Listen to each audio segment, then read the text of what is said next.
All right. Today we're going to talk about random forest. Last time we talked about trees, and we see the problem of trees.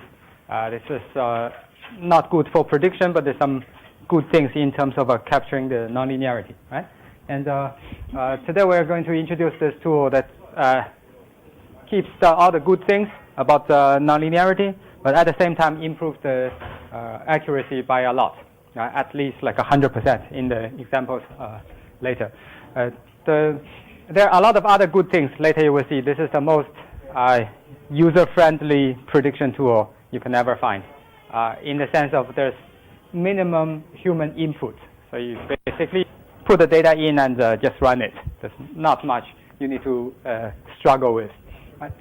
So random forest is built on top of a big statistical idea. So the plan for today is I'm going to first talk about that general idea. There's a general idea of the bootstrap. So that's way bigger than random forest. And that was sort of a revolution in the field of statistics. And I will talk about that first, but then I would talk about how we borrow that idea of bootstrap in getting forest. Okay? So last time we talked about all these three things, right? We said there's one thing we didn't like in particular. Sorry about this. I cannot turn off. So one thing we didn't like is the accuracy, right? Low accuracy in terms of there's only a small number of leaves, so there's small number of numbers for predictions, right? Also, there's a high variability. The tree structures will change a lot. And let's see how we can use the idea of the bootstrap to solve this problem. So that's a plan for today. And towards the end, we'll talk about spend several minutes on this ensemble method. This is a bit really engineering kind of thing, not a lot of a framework, but that's what people do when you do prediction. So first let's kind of try to motivate the idea of the bootstrap, right? That's all the story starts from these uncertainties. So here I provide a short summary of all these kind of uncertainties we have seen and we will see in the following kind of lecture. So uncertainties, right? So the major uncertainties and the fundamental uncertainties in statistics is this sample uncertainty. We have mentioned this so many times.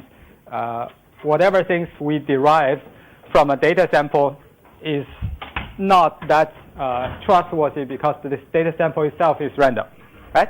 So we call that sample uncertainty. And this whole thing is not avoidable because in general, you don't have the whole population. You have a random sample of the population, right? So that's the sample uncertainty will stay there forever. But later we will see bootstrap is kind of a smart idea, try to get rid of some sort of a sample uncertainty, right?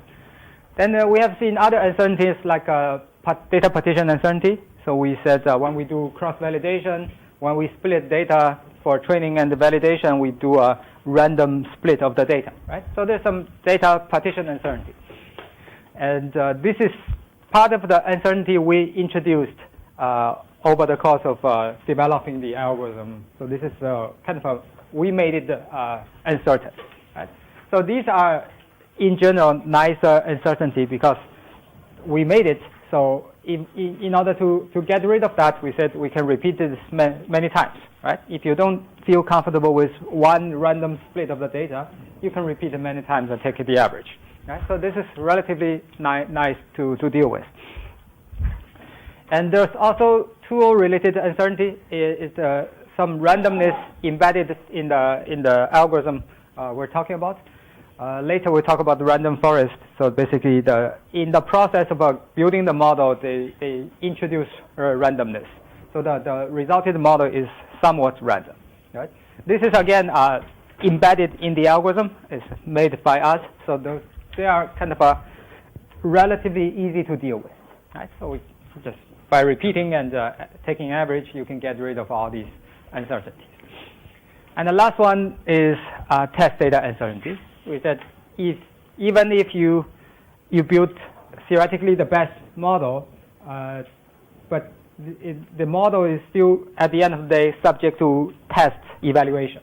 You have to evaluate this model, the performance, on the test data. And the test data is, again, a small random sample. So test data itself is random. So even if you have theoretically the best model, it may not rank the top in terms of the performance on the test data, right? So there's another level of uncertainty. So in general, these two are hard to control because these uncertainties are given to us. So there's nothing we can do because when we started our analysis, we are subject to those uncertainties, right? So these are in general difficult. But these are also related to many questions people want to answer.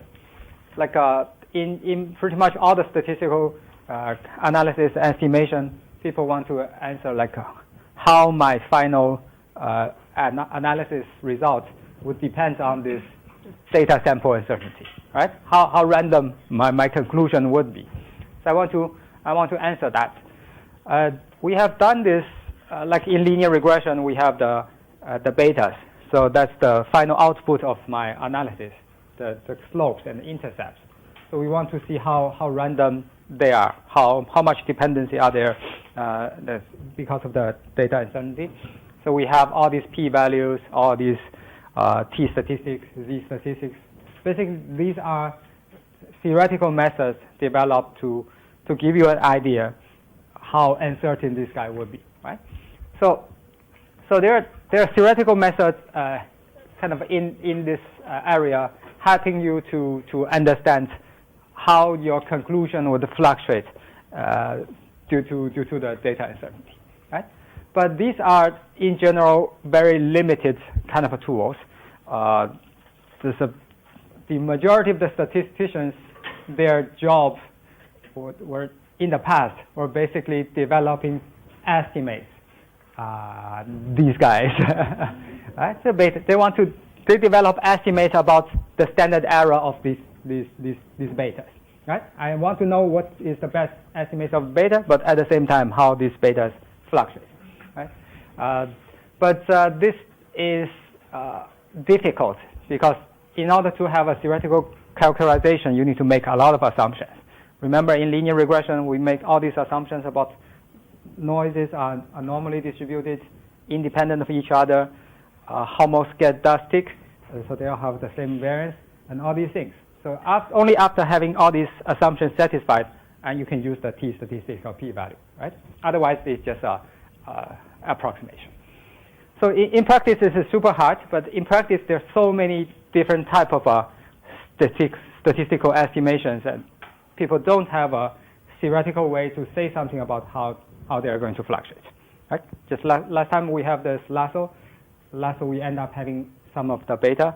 It's just one number, right? You might naturally want to know how these things fluctuate if I get a different data set. There are some theoretical estimates, but these are difficult. They're very difficult to obtain, right? And another alternative is we have done things in many of the illustrations. We have done this by simulation. So if we are simulating data from the population, we can easily do that. Say, if you want to understand the fluctuations, draw multiple data sets and do your estimates in parallel on this multiple data sets, and you get multiple estimates. Then you know how much they are fluctuating, right? But that's not possible in practice. In practice, you don't have multiple data sets. You don't have the population. You have no idea about what's going on, right? So if we can, we want to have multiple samples and do something out there. But in general, that's not possible, right? So then here comes the big idea, the so-called the bootstrap. This bootstrap basically solves this whole set of problems universally and makes no assumption, makes no conditions, whatever statistical estimates, whatever algorithm, as long as you want to understand the fluctuations, it will work. Right? This is a big and smart idea. So I would try to first, let's have a kind of a quick overview on what you can achieve. Then we see how we can use this thing in trees. Right? So I have some wordy descriptions, but they're not so important. You can read that later. But the whole idea of the bootstrap is this is a numerical method. Ideally, I want to have multiple data sets from the population, but that's impossible. So we have to limit ourselves to the word that we have no idea what's the population. We have no access to the population. So we can only generate data from the current data we have on hand. Right? We started out with a data set. So can we find some smarter way to generate more data sets from the data sets we have? Right? That's the idea.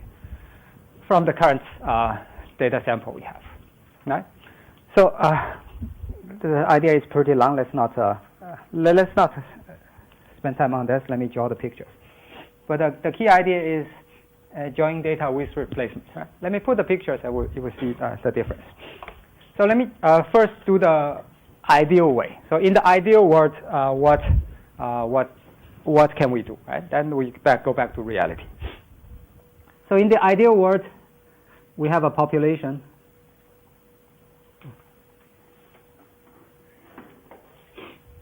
Right? So in the population, there's something we want to understand. Right? So that's statistics is all about. Let me make a super simple example. This is theta. To make it more concrete, you can think about there's some random variable, the income of this whole whole class. This is random, and what's the average, right? So I want to know some average of a population. You can think about the truth.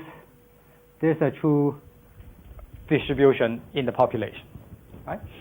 But that's something we want to understand. So in the ideal world, we get the data sample,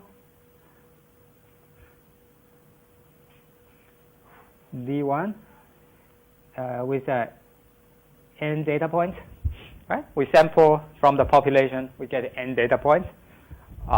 We have all these numbers, so we apply some arbitrary algorithm. I don't even need to specify anything, right? How do you estimate the means? Or think about this as a least square. I'm estimating the beta of some linear regression, right? They're all the same. But if you give me the data, I have my algorithm. At the end of the day, I will end up having some estimate of theta, right? So this is a generic method. You give me the data, I have a way to come up with an estimate, right? So I have an estimate. So again, the question is how reliable is this theta hat, right? We have one number. We want to know how they fluctuate, right? So in the ideal world, you can do a D2,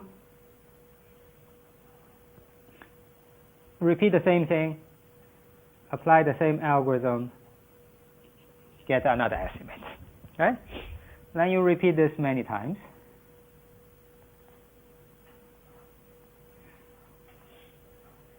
So you have a D M.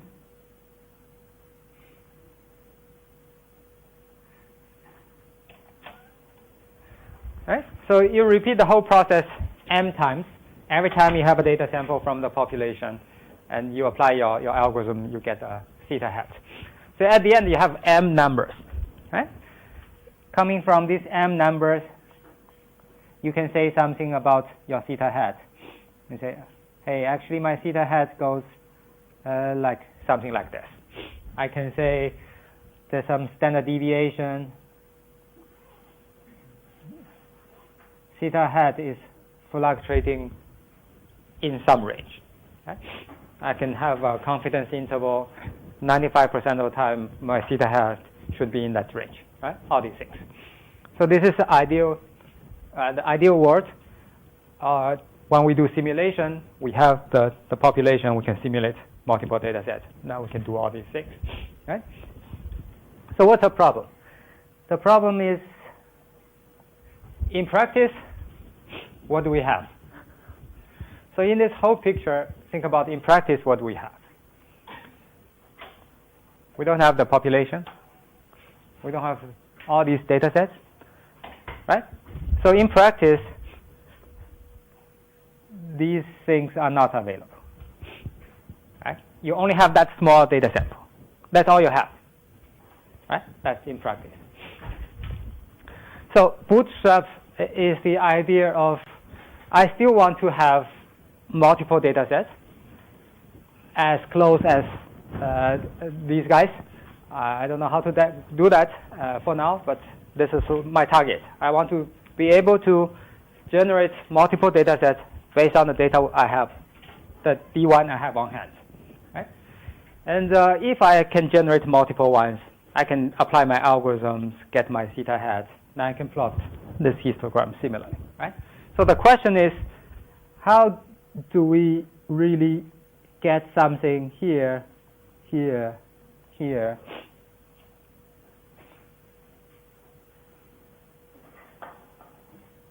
Right? How do we get many data samples based on the only thing we have on hand? That's the data D1. Okay? So let's leave that for a while. How to get the data set? Let's leave. So let's say, suppose you get how do I call that? D11, D12, D1n. Right? I'm trying to indicate all these data sets are derived from data D1. Right? I'm making m data sets, and hopefully they're all similar to the blue ones I wanted to have, but I cannot. Then I can apply my algo, get my theta hat 1, 1.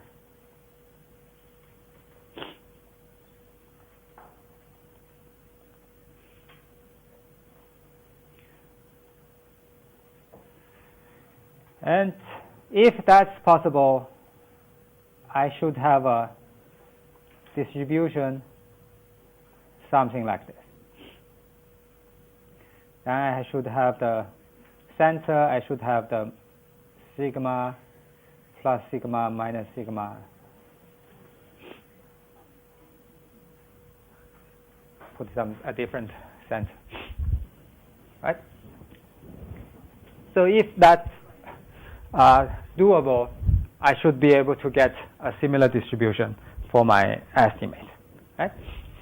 So everything would work if we can get these green data samples. Okay? So Bootstrap is the idea of generating these green data samples. So the idea is, go back and see what we are doing.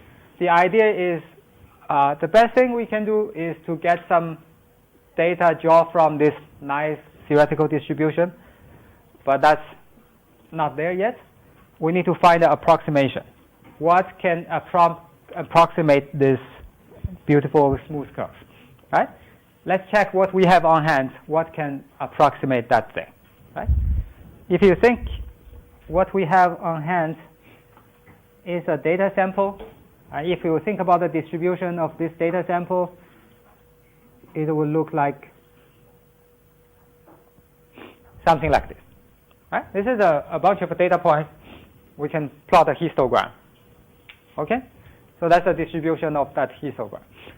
So the idea of the Bootstrap basically says, you want to get this blue curve, nice, smooth.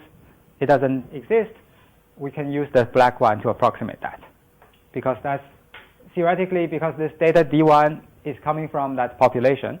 So the histogram of this data D1 should approximate the original bell curve. This is by definition. They're coming from that population. Right? If you don't buy that idea, think about if n goes to infinity. If my data sample is infinitely large, then this data sample is essentially the same as the population. And then the two distributions should be exactly the same. Right?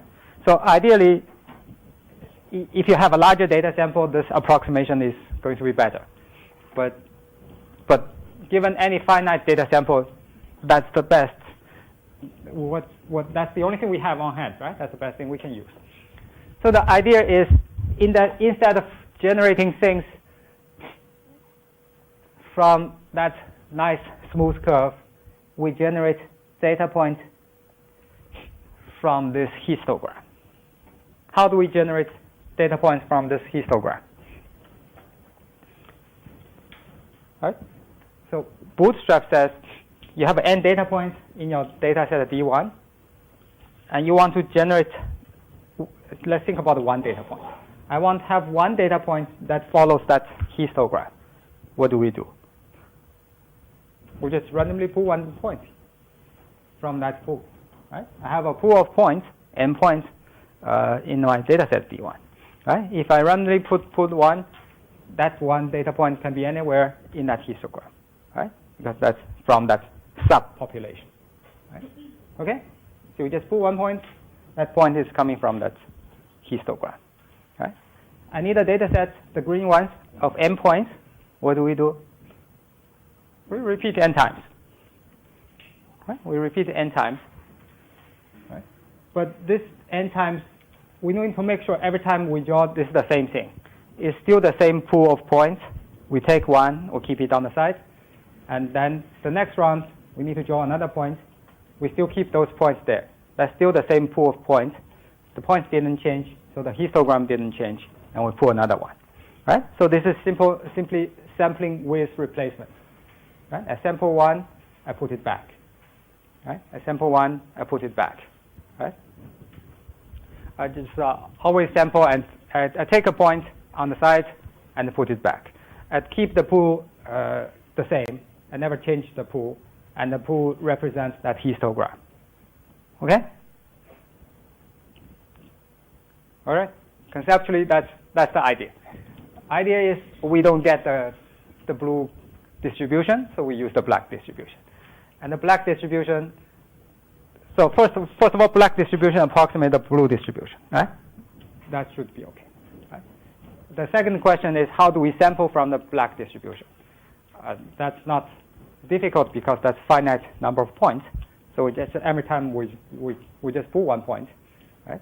And the pool remains the same, and that maintains the same distribution every time, right? And that's Bootstrap. So we will have sampling n data points from the pool, but because every time we'll put the point, even if we put it out, we'll put it back, right? Every time we'll put it back. So in your data sample, you will have some data points being drawn multiple times. Right? Some may not be even in your data sample, but that's not a concern.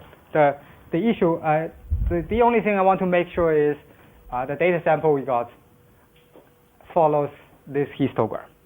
Right? Since they follow the histogram, they approximate these blue guys. They follow this blue distribution. Okay, so that's the whole idea.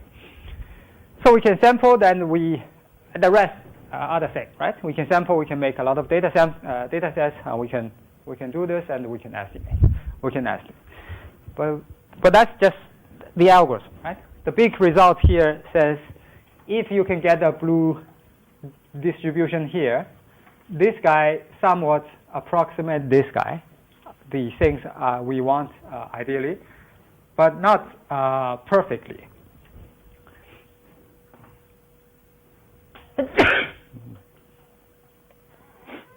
So the approximation comes in here. He said this guy is a nice approximation of that. So the center may not overlap perfectly, so we don't care about the center, because in all the questions we asked earlier, we worry about how the theta will fluctuate, right? So the question, the number of interest here is the standard error, how much your theta would fluctuate left and right. And this is a super general result, and with a theoretical guarantee that this sigma you obtained by using the green method would be approximately the same as the sigma you would have obtained if you have access to the population. That's the whole idea. Okay? We fine? Conceptually? Right. So let me show you some of the. Let's go back.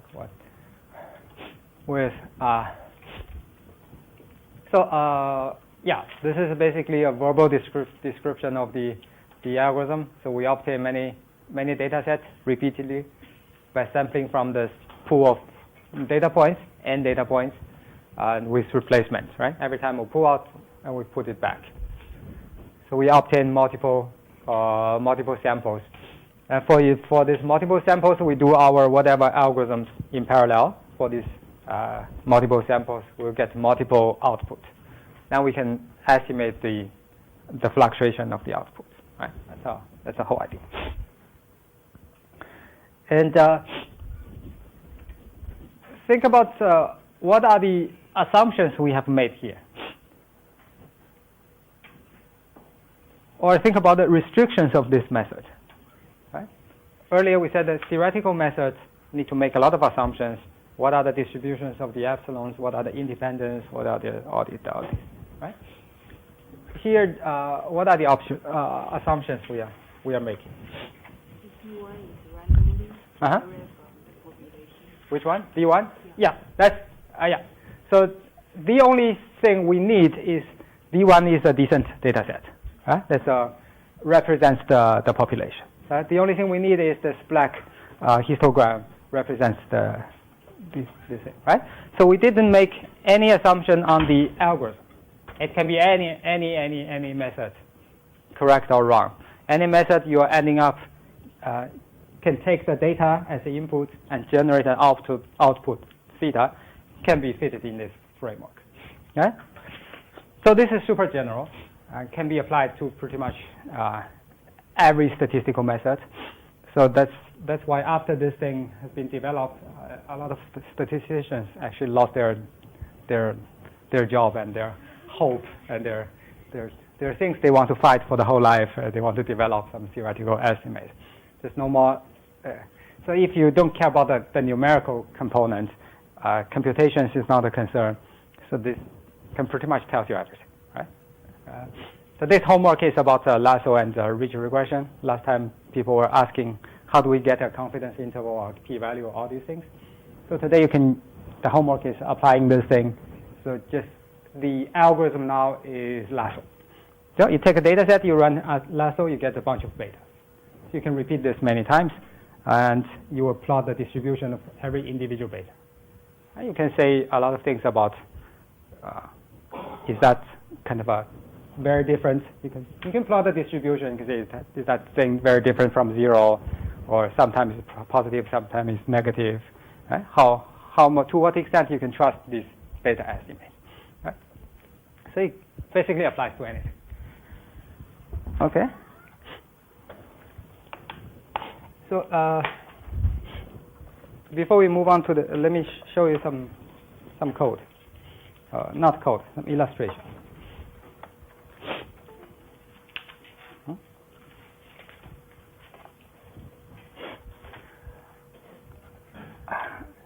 So you have to go back to Mac. From this week on, all these things are computationally heavy. So I have two quick illustrations for the bootstrap method. These are not related to the tree thing. I want to show you how do we do that in the traditional application of bootstrap. I'll give you the most standard, most traditional application of the bootstrap. Right? So let me see, is that working here? This the other one. So what we are doing here is a logistic regression. Logistic regression by simulation. We are generating some numbers following the logistic regression model. So in particular, there's a y, takes the value 0, 1. So y is a Bernoulli's coin flipping. And the probability is a logistic function, depends on beta 0, beta 1, and 1 predictor x. So that's the simplest possible thing, right? I would simulate data by making up some beta 0, beta 1. So these are the true betas when I'm simulating data. And once I get the data, I want to apply logistic regression to estimate the betas. Then I can compare the two values, right? So, but here the point is not about how do we estimate the betas, but also the variability of this beta estimate, right? So, so this is about simulating the data. There's true values. in particular, this is important. This illustration has another meaning. So earlier we talked about logistic regression. We said when the 0 and 1s are extremely unbalanced, the theoretical estimates goes really bad. Yeah? So this is the place you can change this number. So I'm choosing minus 2.5. So basically, this is a small number, a negative number. So that makes the whole thing very negative. If the whole thing is very negative, the probability of being 1 is small. Right? You will see a lot of zeros and a small number of 1s. Right? So you can try to change that to minus 5. You get like 1% of the 1s. Right? Now it's like 12%. So in my data set, I have 100 data points. So y can be 0 or 1. Right? So the average of y is 0.12. So that means there are 12% of 1s. All the others are zeros. Right? So this is just to make my illustration still working. When it goes even smaller, it's getting to a really difficult region. But anyhow, this is the standard way of generating data. 100 data points. X can be anything. Then I'm making the eta. Eta is the thing inside, right? Beta 0 plus beta 1x. That's the linear component. And we have the logistic function. You still remember the logistic function?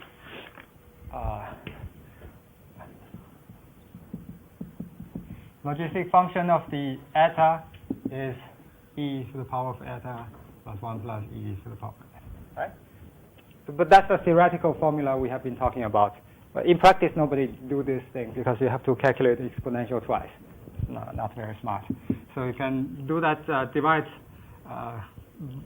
by this e to the power of eta everywhere. So you get something like this, right?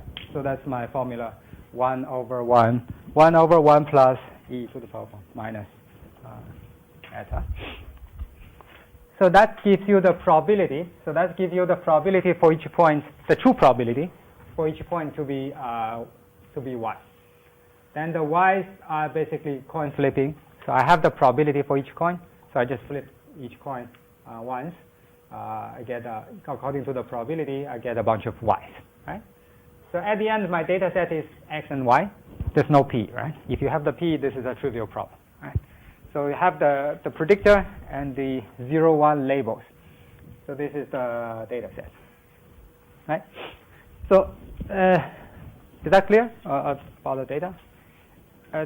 This thing has, because first of all, this is a simulation. So I know the answer. I know the truth. So later we can compare our estimates with the truth, right? Second thing, in order to estimate the betas in this problem, there are basically 3 different methods. So we'll do logistic regression first. Let's give you the point estimate and give you the z distributions, all the standard error. So those are the theoretical estimates. I said those are the bad estimates. Right?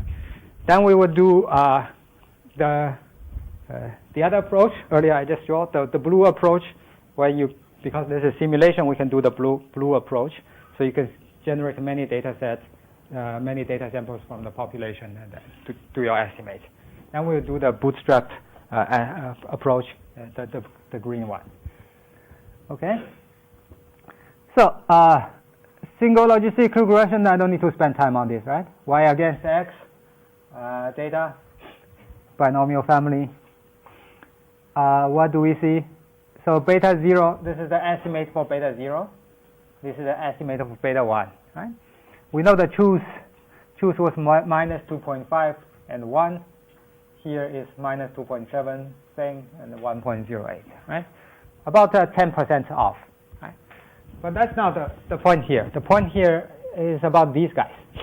So these are the theoretical estimate of the sigmas, right? We just say the true value is, on average, is minus 2.74. Then the standard deviation is 0.5, right? That's the theoretical estimate. Later I'll show you these are the bad estimates, because these are the theoretical estimates based on a lot of assumptions, that none of the assumptions are actually satisfied here. So this thing will be a perfect estimate if you have an infinite number of data. Right? Yeah. Okay. So let's keep in mind these are the logistic regression estimate. So next we can do the sampling. I'm going to generate 1,000 data samples in both the blue and the green way, and I'm going to save the results in my data frame for the final result. So you can see there are basically four columns.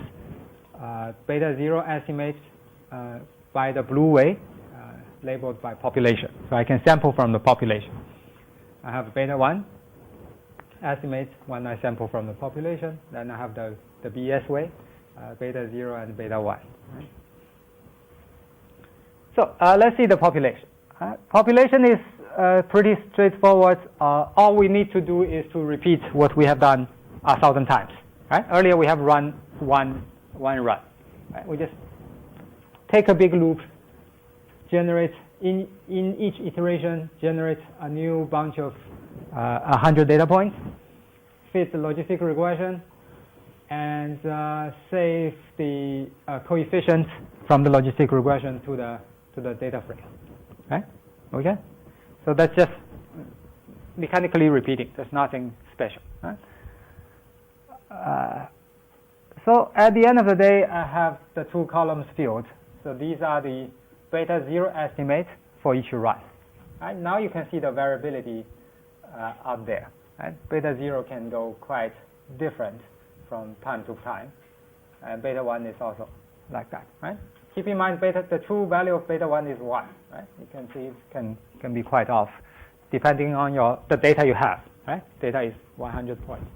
It can be far away. Okay, and you can calculate the mean and the standard deviation of these two columns. Later we'll have pictures. Okay, so you can do some visualization. There's some bad plot. I shouldn't plot these two things on the same plot. There's one distribution for the beta 0 and one distribution for the beta 1. Right? They're two different things. They shouldn't be together. I just happen to I can save some space. It doesn't make sense to put them together. Right? So this is a beta 1. This is a beta 0. There are a lot of lines. I think the dashed lines are the true value. Right? And we know the true value because we generate the data. The dashed line, this is a +1. This is minus 2.5. That's the true value. The red line is the one-shot logistic regression estimate. We did that once. We saved that two coefficients. Right? This is minus 2.74. This is 1.08, something like that. Right? So that's the one-shot. Then this is the distribution of beta 0 over 1,000 runs. I basically have 1,000 beta 0 estimates. I plot the distribution. I have this thing. Right? Beta 1 is over there. Right? So we just said theoretically beta 1 is quite significant. Significance is like 0.3%. Right? 0.3%. So you can see also from here, like most of the time, beta 1 is positive, but sometimes it covers 0. Right? So there's a small corner, it can go to 0 or even below 0. So that's the 0.3%, roughly. That's corner. Right? So there's some situation you get a really extreme estimate. So that's the sort of what p-value is trying to estimate. This probability, I'm not sure. You can try to measure by checking the data, but that may not be exactly that 0.03 thing. That means 3 out of 1,000. Right? Is this clear? Okay. So that's the two distributions, and you can see the distribution of 1,000 runs are centered around the true value. The dashed lines are the true value. So that's the theoretical result. You have a truth, and if you repeat this many times, although they're fluctuating, they will be centered around the truth. Right? That's for sure, because we have the ideal situation data from the population. That should be, yeah. So this is the ideal situation. You cannot do in reality. You don't have 1,000 data sets. Right? Let's see how do we do things in reality. So we have a bootstrap. In the bootstrap, I'm taking the original data. Where's the original data? I'm taking the original 100 data points, using that to do bootstrap. And bootstrap is quite easy. What we are doing is to do a quick sample from the, we sample n points from the range from 1 to n. Right? We're generating an index, the collection of data points that should be in my new data sample. Right? And the keyword is this replace being true. So we're doing this with replacement. Let me make a quick example. So if I have 5 points, I want to get 5. If we don't do with replacement, we'll get exactly the 5. We basically shuffle the order, right? That's not what we want. If we do this way, all the data sets will be the same, exactly the same. Right? Just order doesn't mean anything. Replace equal to true. What? Now you see what we have. We have 5 points, equally likely from the 5 points. Every time we equally likely draw 1. So we get a 4 twice, a 3 twice, we get a 1. Right? So that's a bootstrap sample. These are not the data point, but the index of the data point. Right? So if you do that again, you will see something different. So point number 1 is not in the sample, but 5 show up twice. You just repeat this. What? That happened. So when you have a small sample, that's going to be difficult. Think about if it's a regression. You basically have one data point repeated many times. It's going to be a disaster. So you need some number of data points to get that. Right? But hopefully you get that point. So what we're doing is to, over this 1,000 runs, every time we generate an index of which data points should be in my bootstrap sample.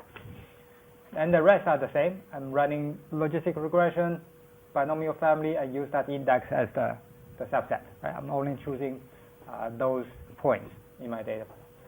Then save the coefficients. Yes? Index be distinct because how is that be distinct data set? You can have all the 5 data points being the same, right? That's possible.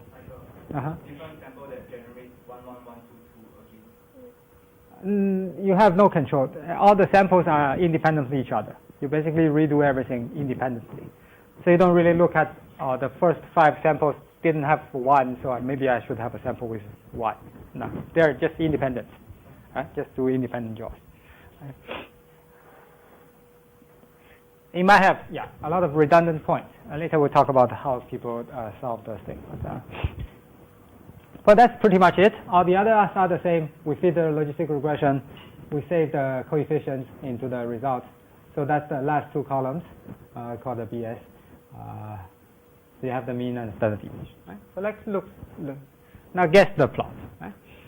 So this is the best you can do theoretically if you can sample from the population. The last 2 columns, we only have 100 data points on hand. Everything we can achieve is all the information are from this 1,000 points, right? There's no magic. But what we got is pretty close, right? So again, we have the dashed lines being the true values, red lines being the logistic regression fit point estimate. Then we have the 1,000 bootstrap runs. Now we have their distributions, right? So the first observation is these 1,000 bootstrap runs actually centered around the red instead of the dashed lines. Right? Earlier, the distribution was centered around the dashed lines. So that's the ideal situation. Here, because all the data are derived from the original data, so there's no magic. If the original data is a little bit off, then there's no way you can fix that. Right? So the whole point is not about the center. The whole point is about the shape of these distributions.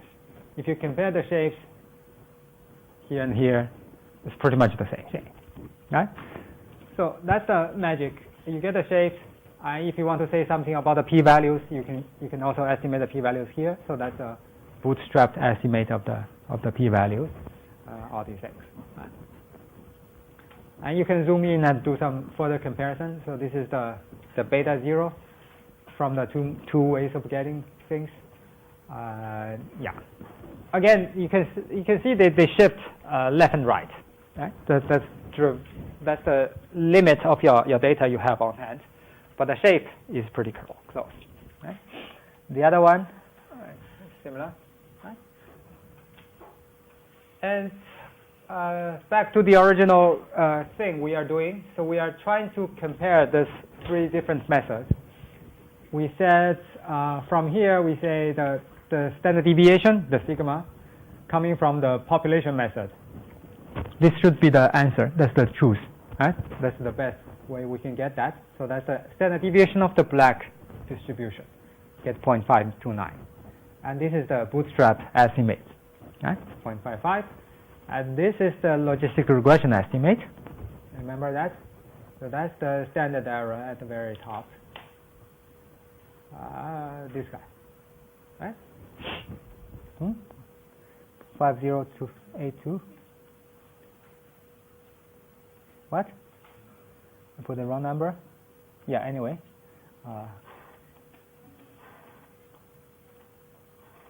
What? How can that be?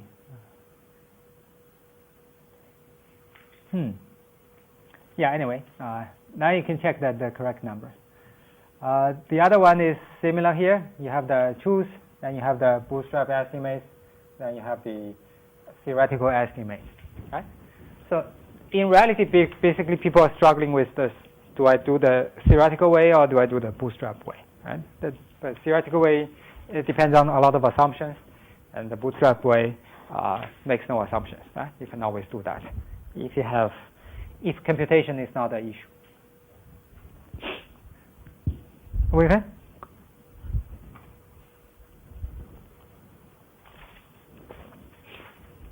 So this is the original kind of application of the bootstrap. I have another illustration just to show you how flexible it can be. So let's just quickly do that. So that's the old story we had last time. Last time we have this sine curved true f function we are trying to learn. Then we obtained 10 points from this population. So these 10 points out there. So that's our data. I want to show you, like, even when you just have 10 points, you can do pretty well. Right? So we have 10 points, and we have two models. The constant model is the red line. So that's the null model. And the linear regression model, the blue line. Right? There are two models. And two models are just the two statistical outputs of these 10 data points. Right? Give me 10 points, I can fit this thing and give you these two lines, whatever. Right? So we're going to do this repeatedly, and let's see how this statistical output, basically these lines, are fluctuating. Right? So you can do that from population. Let me skip the code. You can draw new data from the population. That's what we have seen probably somewhere earlier, right? 1,000 lines. Every line is derived from 10 data points from the population. Okay, and you can, last time we have that, so we can average over this 1,000 lines. We get a center, we get a standard deviation, right? The red one is the average, and the gray area is the standard deviation. Right? So we can do that easily last time. So these are from the population. Okay? Now let's do the bootstrap. Just like earlier, when we replace the population with bootstrap, the only thing we need is how do we regenerate the data. Yeah? So here we have the bootstrap algorithm, regenerate the data. The rest of the code are exactly the same. There's no need to. So that's the bootstrap example. And all these 1,000 data samples are a random draw from these original 10 points. Right? I randomly draw 10 points. Sometimes these lines go crazy. You can see this guy. That's probably just 2 points. Right? Yeah. That happens. But since you can repeat it many times, right, then you will get a nice distribution. If you check the distribution, that's this one, right? There's pretty much no difference, right? This is the bootstrap output, and that's the theoretical output, okay? Again, on average, they're not that accurate. The average horizontal line is not exactly at 0. It's a bit high. So that's driven by these 10 points. And then you can do the slopes. So all these 1,000 lines, they come with an intercept. They kind of come with a slope. So you can just like earlier, you can plot the distribution of the intercept and distribution of the slopes. Right?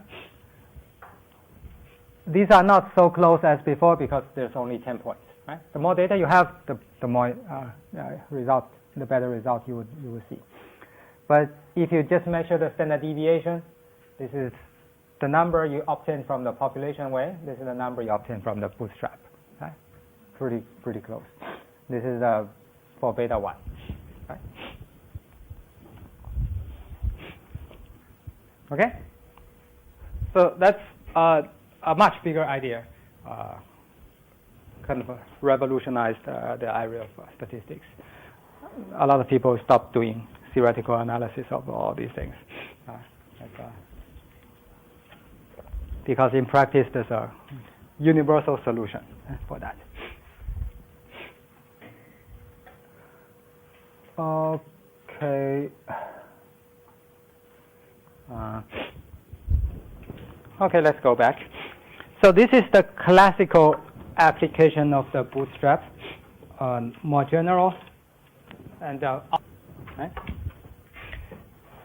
Next, we'll talk about our stuff, the tree thing. Right? So we'll go back to our tree. We said we were dealing with the trees. One single tree wasn't good enough because of the high variance. The tree is super variable. And so if you just manipulate the data a little bit, the resulted tree can be quite different. That's making the trees not very popular for prediction. So we said in order to control this variance, last time we talked about regularization idea. That's a smaller idea. By making the tree smaller, making the tree having less leaves, we can reduce the variance, but at the same time we are sacrificing the bias, right? So with a smaller number of leaves, we cannot fit the data better. So that is like a kind of a tough trade-off. But the alternative way for today is like I don't want to shrink my tree to control the variance. Instead, I want to grow many trees, and by averaging, I can control the variance. Right? That's a fundamental different idea. So the idea is I want to grow many trees. All these trees having great bias properties, but they're highly variable. Since I have many trees, I can do an average. By averaging, I get rid of the variance, I keep the low bias. Right? That's the idea. Another question is, how do we get many trees? We need many data sets to get many trees. Right? So the natural idea that is related to Bootstrap is we can use the Bootstrap method, just the first part, generating the data part. We don't talk about the variability here. We just say we can use that method. I have a data set. I can bootstrap that data set into 1,000 different data sets. I can grow 1,000 trees. And all these trees are big enough, then I average the prediction of the trees. Right? So that's basically the idea. So this is called this is a general thing called bagging, bootstrap aggregating. Later I'll show you that this is not limited to trees. You can use bagging on anything. You can have a linear regression. You can have 1,000 data sets, fit 1,000 lines, and aggregate these 1,000 lines. Right? But it turns out this thing works particularly better for trees, especially because trees are highly variable. So the benefit is much larger, right? So that's a bagging idea. First part, use the bootstrap idea to generate a lot of data sets. We call that bootstrap samples. And just put this data set in parallel, then we grow trees in parallel. Okay? And we do averaging to reduce the variance of these trees. But again, this is a general idea, right? You can replace tree with any other things. Any method you're worried about their variance, you can do this bootstrap aggregating, right? So bagging. Bagging for trees in particular has some tiny tweak. So the first steps are the same. We need many bootstrap samples. So we generate several hundred. The default is 500. We generate 500 data samples. B is the number of bootstrap samples. Right? So we grow 500 trees on these 500 data samples. But the key tweak is here. Since we no longer worry about the variance, because later we'll do averaging to deal with the variance, we no longer do tree pruning. Right? Last time when we do pruning, the whole idea is to regularize the trees to avoid overfit. Since we are dealing with overfit later, here the trees we want are the big and the deep, all these deep trees. Captures all the patterns, have the minimum bias. It's fine, it has a lot of variance, but later we'll deal with that, right? So the point of growing the trees is to minimize bias. What?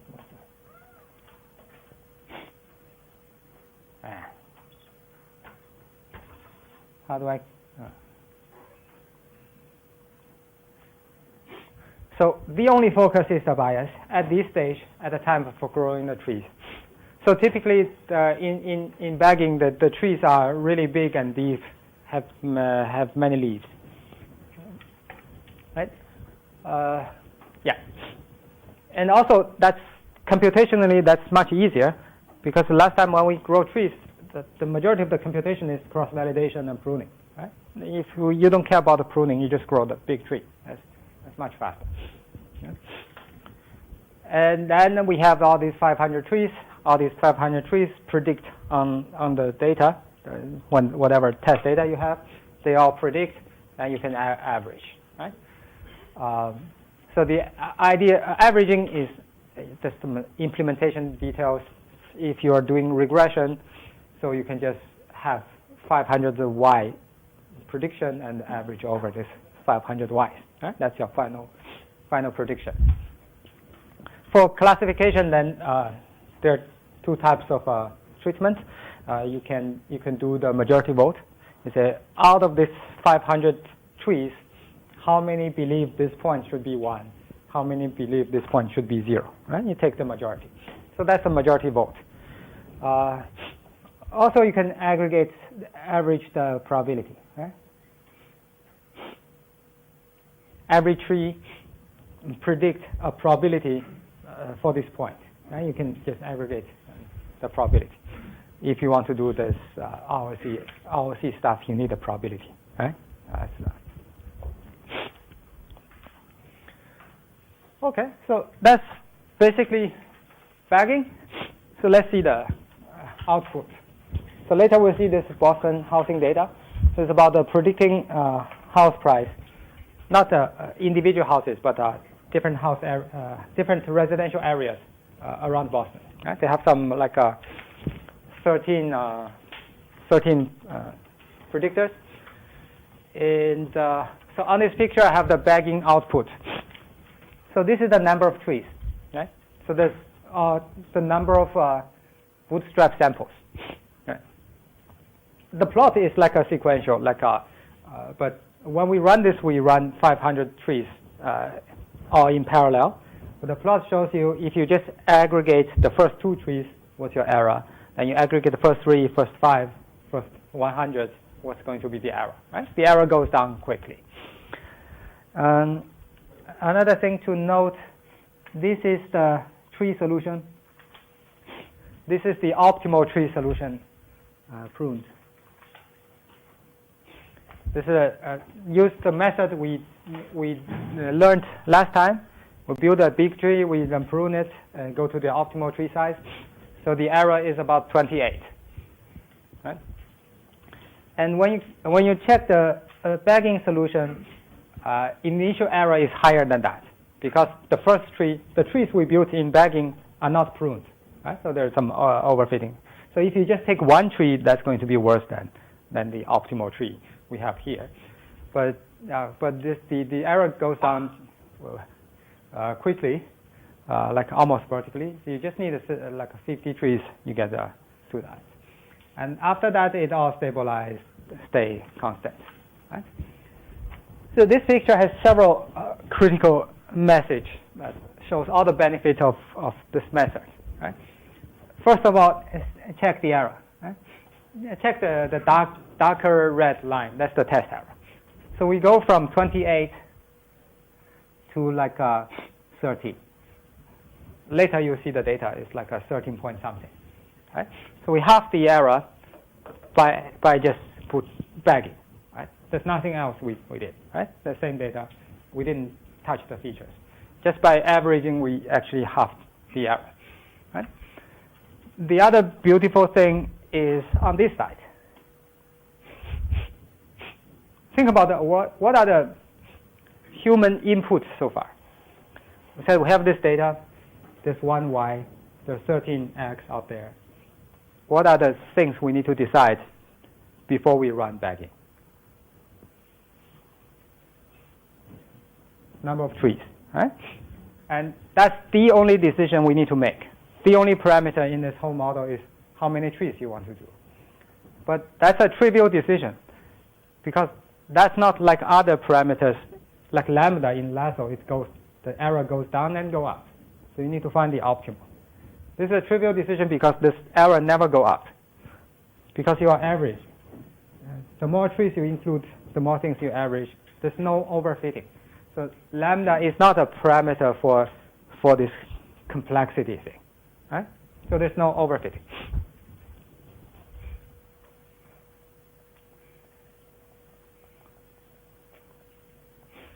For trees, there's no overfitting. So if you can afford, you can run as many as you want, but towards the end, the benefit is small. Right? You don't get a lot of benefit. If computation is expensive, you do 100, that's good enough. Right? If it's cheap, just take the default 500. There's no struggle in terms of what should be the right number. Right? Okay? So that's the most beautiful part of this method. There's essentially no human input.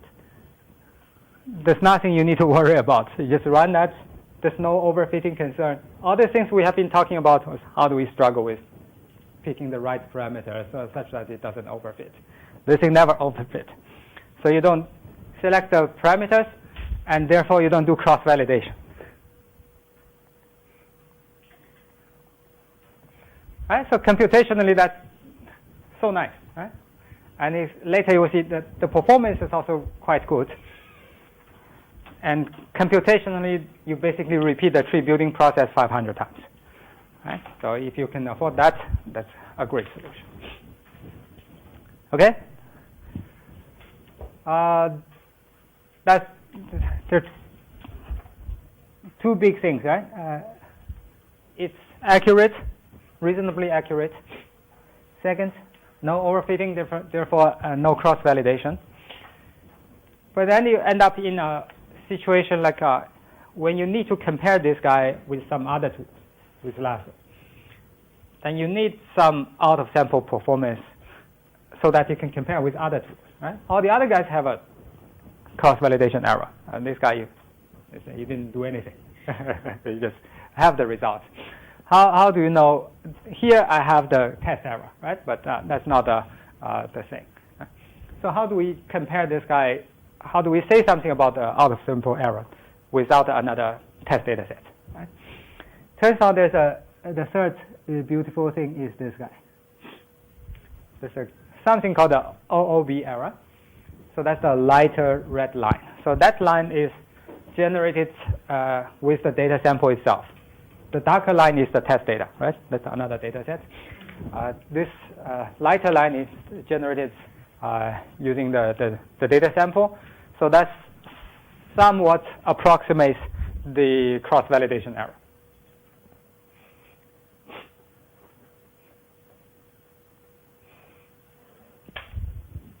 So you don't need to do cross-validation, and at the same time, you get some good approximation of the cross-validation error. But if you really have to do a serious comparison between different models, you still need to do the cross-validation on the same partition, so that because a lot of the time the difference is tiny. This approximation, you can see the approximation is not that good. But in some not so critical context, this is a good number. Right? That roughly tells you what are the errors you should expect. So let me explain what is this OOB guy.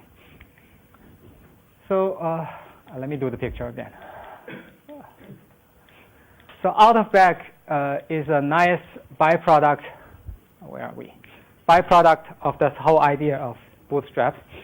So let me make up a tiny example. Say my original data has 5 data points. 1, 2, 3, 4, 5. Right? Say that's my original data. I'm doing 500 bootstraps.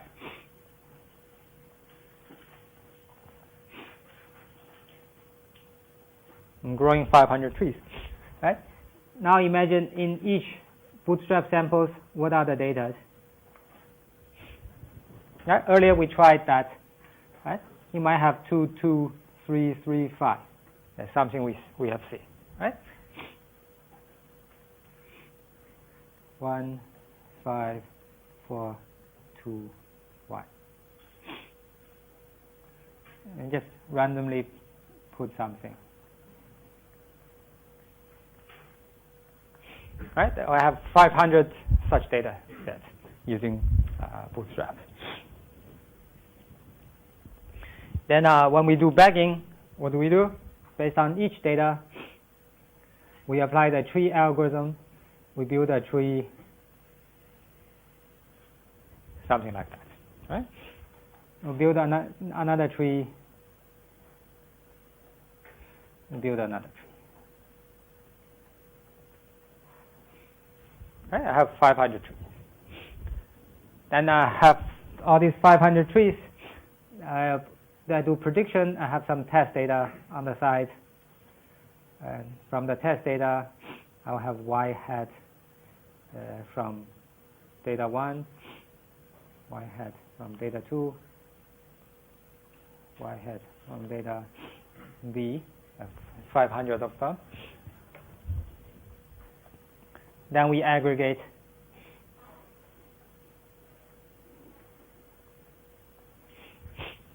Okay. So there are basically 2 layers. There's a bootstrap layer and there's an aggregation layer. But think about the OOB, right? So we at the end of the day, we want to say something about the performance of this whole thing without seeing the test data, right? If we don't have the test data, so we are somewhere above.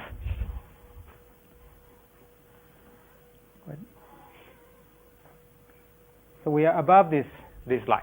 So we are here. We want to say something about the out-of-sample performance measure. Right? So the nice, beautiful observation here is that whenever I'm generating my bootstrap samples, some of the data points will be repeated, kind of redundant. Right? And because of their redundant, some of other data points may not be included in that data. Right? You see that? And these data points sitting on the side, not included, they're the so-called out-of-bag. Right? So these are the bags.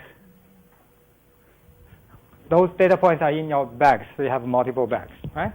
Then you have the OOB. For this guy is 1 and 4. They are OOB, out of bag. Right? What about these guys? 3. 1, 3. Right? So over the process of generating the bags, naturally some points will be left out of the bag. And so when we build the first tree, we are only using the information in data point 2, 3, and 5. 1 and 4 were not used. Right? So naturally this is going to be a great validation data. Right? Because when we build the tree, we didn't use that information. Right? It's out of sample for that tree number 1. Right?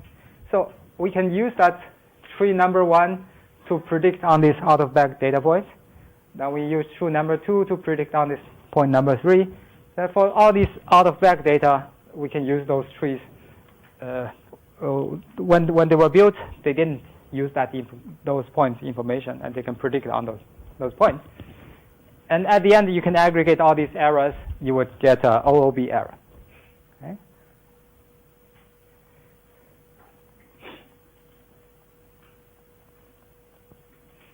Right?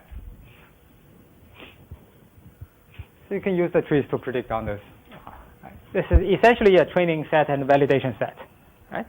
Just every time you have a different split, and the training set can be larger or smaller. Sometimes you may have an empty. You might have the same, this 1, 2, 3, 4, 5 there, right? You might have an empty validation.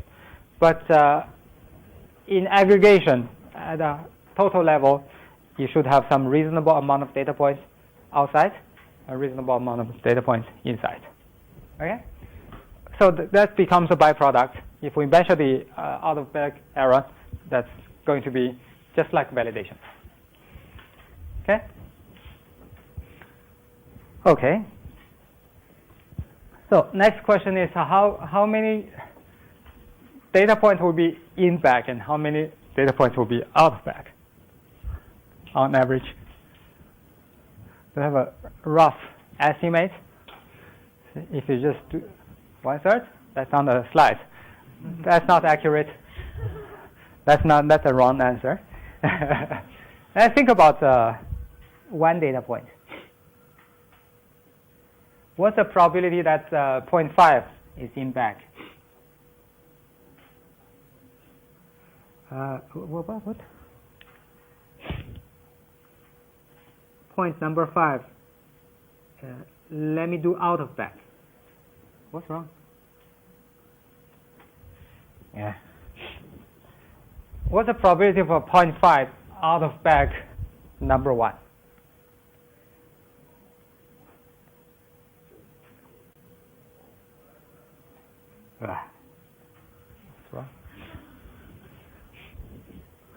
So I'm at the process of generating bag number 1. I'm randomly joining points from here, right? What's the probability that a particular point is not included in 0.8? Good. So let me make it more general.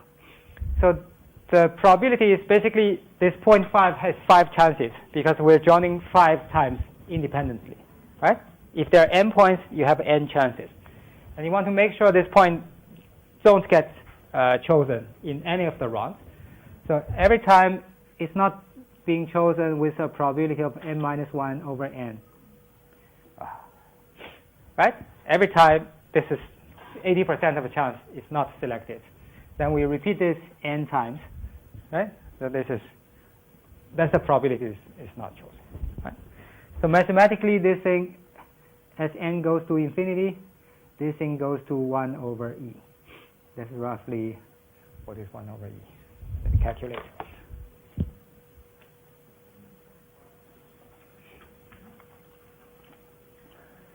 The 36 point.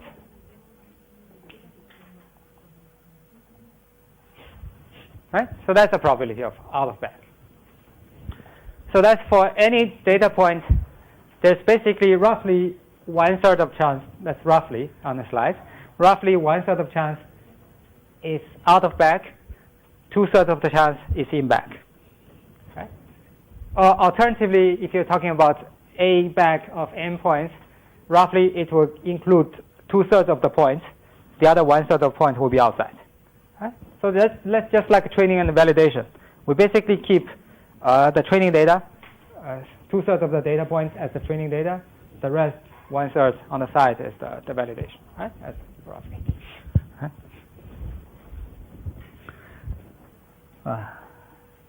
Is it readable? Okay, so that's the idea of out of bag. So go back quickly. So that's a nice byproduct because of 2/3 points are going to be in sample or in bag. 1/3 of points will be out of sample or out of bag, and we can use that to do the error. So you can approximate that. At the end of the day, there will be a out of bag error. Right? So you can actually show if the number of bag is large enough. This is converges to the leave one out cross validation. Right? So there's something you can prove. But anyway, the quick message is, if you just need a performance measure, out of sample performance measure, you don't need to do cross validation. That's a byproduct. Right? That's natural to the algorithm, right? It's just native.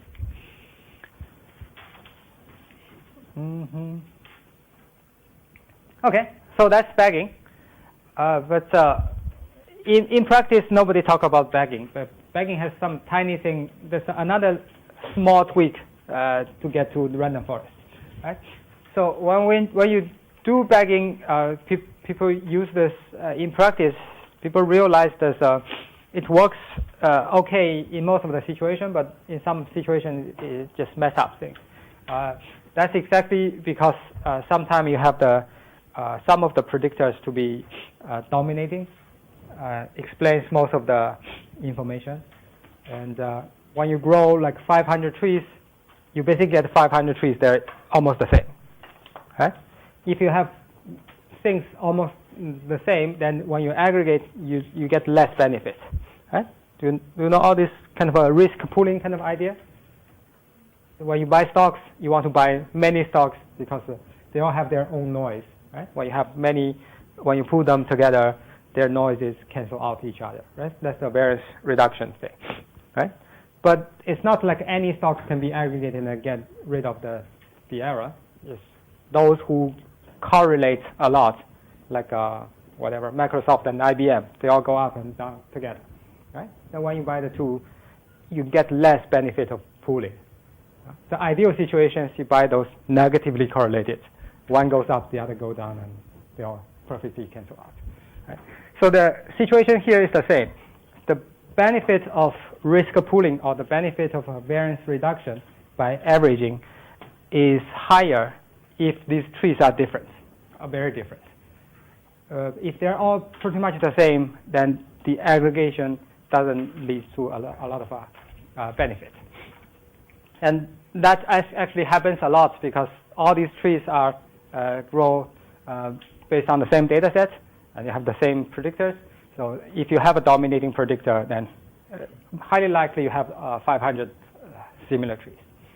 So random forest kind of introduces another small tweak on top of bagging, just to make these trees more different. Right? They force the trees to be more different. So that's the motivation. We don't want the trees to be highly correlated, so we want to decorrelate. To decorrelate, we have to introduce some randomness. So this is the place we are introducing randomness. Bagging itself is random because of the bootstrap process. Right? So here we are introducing another level of randomness. In some other words, think about the bootstrapping process is like randomizing the data points. Right? You have a data set with many rows. Each row is a data point. What we are doing with shuffling the rows and playing with the rows. Random forest says that's not random enough. Let's also shuffle the columns. Right? Let's also shuffle the columns to make them more different. So, and in order to shuffle the columns or shuffle the predictors, there are many ways. Right? You can say, at the time of generating the bootstrap data sample, I can randomly delete one column. Right? One predictor is not available for that tree. that turns out is not an ideal situation. So what random forest says is we should shuffle the columns at the stage of split. So every time we're splitting the trees, we only make we don't split based on all the possible predictors, P predictors.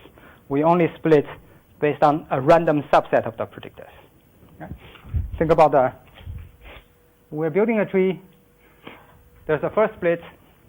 Last time we said when we build a tree, we'll choose the best predictor, split the data in the best way, right? But the best predictor among the P available ones, right? But random forest says you don't have all the P predictors at this stage. You will choose a subset of M predictors at this stage. You randomly select M predictors as the available predictors at that point. Then you choose the best among M instead of the best among P. Right? But this is at the split stage.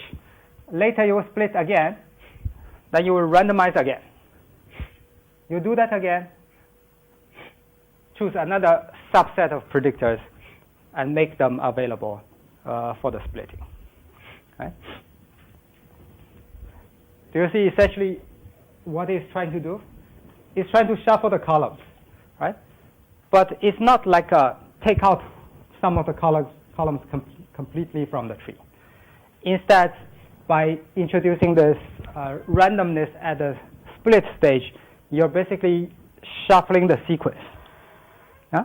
So without that, if that's your data, you split the tree, very likely every tree you split according to X1 first, then X3 next. Because X1 is so strong, X3 is the second strongest. No matter what data you have, no matter the point how you shuffle, you'll get that sequence. And by introducing this randomness, with some probability you will rule out X1 at the first split. Right? You make X1 not available. So you force your tree to be split based on something else at the very stage. And after you split the first one, then the next round you will randomize again. So X1, the strongest predictor, might come back to your tree somewhere later in the later stage. So basically force this sequence of the trees to be randomized a little bit. Right? Force the tree to say, without X1, what's the best way to split all these data? Right? So that's, in some sense, randomizing the sequence of the trees. Right?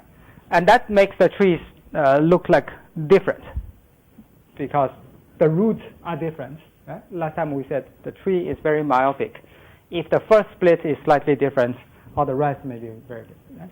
So the important thing is to make the roots somewhat different. Right? So that's it. That's the only tweak. Right? On top of the row shuffling kind of thing, and we are randomizing over the columns in a smart place. Right? It's not everywhere. This is kind of at the tree splitting. So the resulted tree may still involve all the predictors. Right? Just the sequence are kind of randomized in some sense. Right? And then because of this tweak, we have an extra parameter. There's an M we need to decide. Right? When M is exactly equal to P, we go back to bagging. So bagging is a special case of random forest. So in the future, we're not talking about bagging anymore. So this is basically the generalized version, random forest. In R, they have these formulas built in the package. So there are some rule of thumb. For regression and for classification, there's some default way of choosing M. So this is one extra parameter, but again, this thing is not that kind of a lambda parameter that controls the flexibility. So this is a parameter that is easy to determine. Right? If you're lazy, you can use the default. So this is coming from some kind of a experience, real experience. They are the reasonably good parameters. So if computation is a bottleneck, you can just use the default. If you can afford, you can try to tune the best M. Later I'll show you how to do that. But the quick way is you just try M goes from 1 to P. There are only P possible numbers, right? That's not very difficult.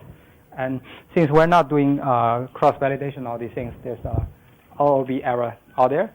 So you can just build, in this case, there are 13 predictors.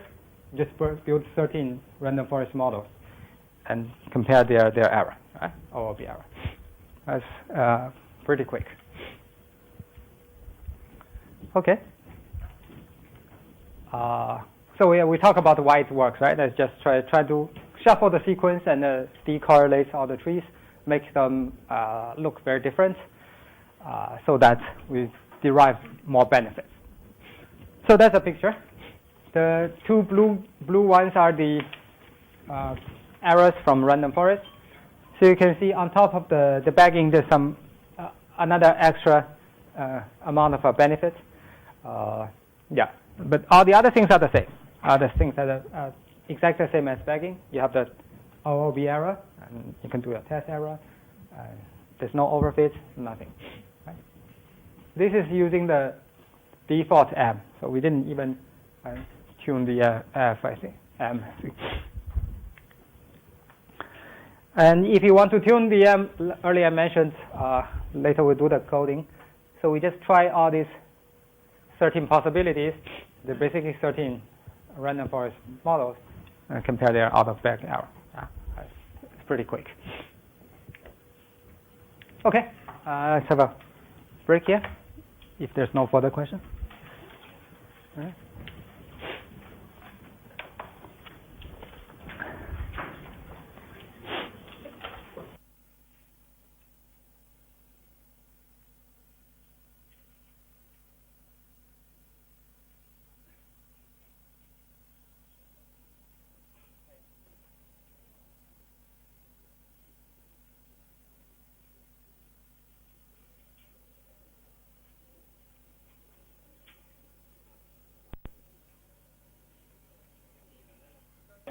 Not much left other than the coding thing. Before we get into the coding part, there are several small byproducts for random forest. Right? So this byproducts are designed to overcome the kind of people attack these kind of methods because there's not much story you can tell. So you just put your data in, then you get a super accurate predictions. There's not much insights or information we really learned from this model, right? So, so to overcome that shortcomings, there were basically some partial information that's kind of a byproduct along the way the algorithm was running. There are two things: relative influence plots and partial dependency plots. Right? So what is a relative influence plot? This is just like in linear regression, there were such questions like which predictors are more important, which are less important.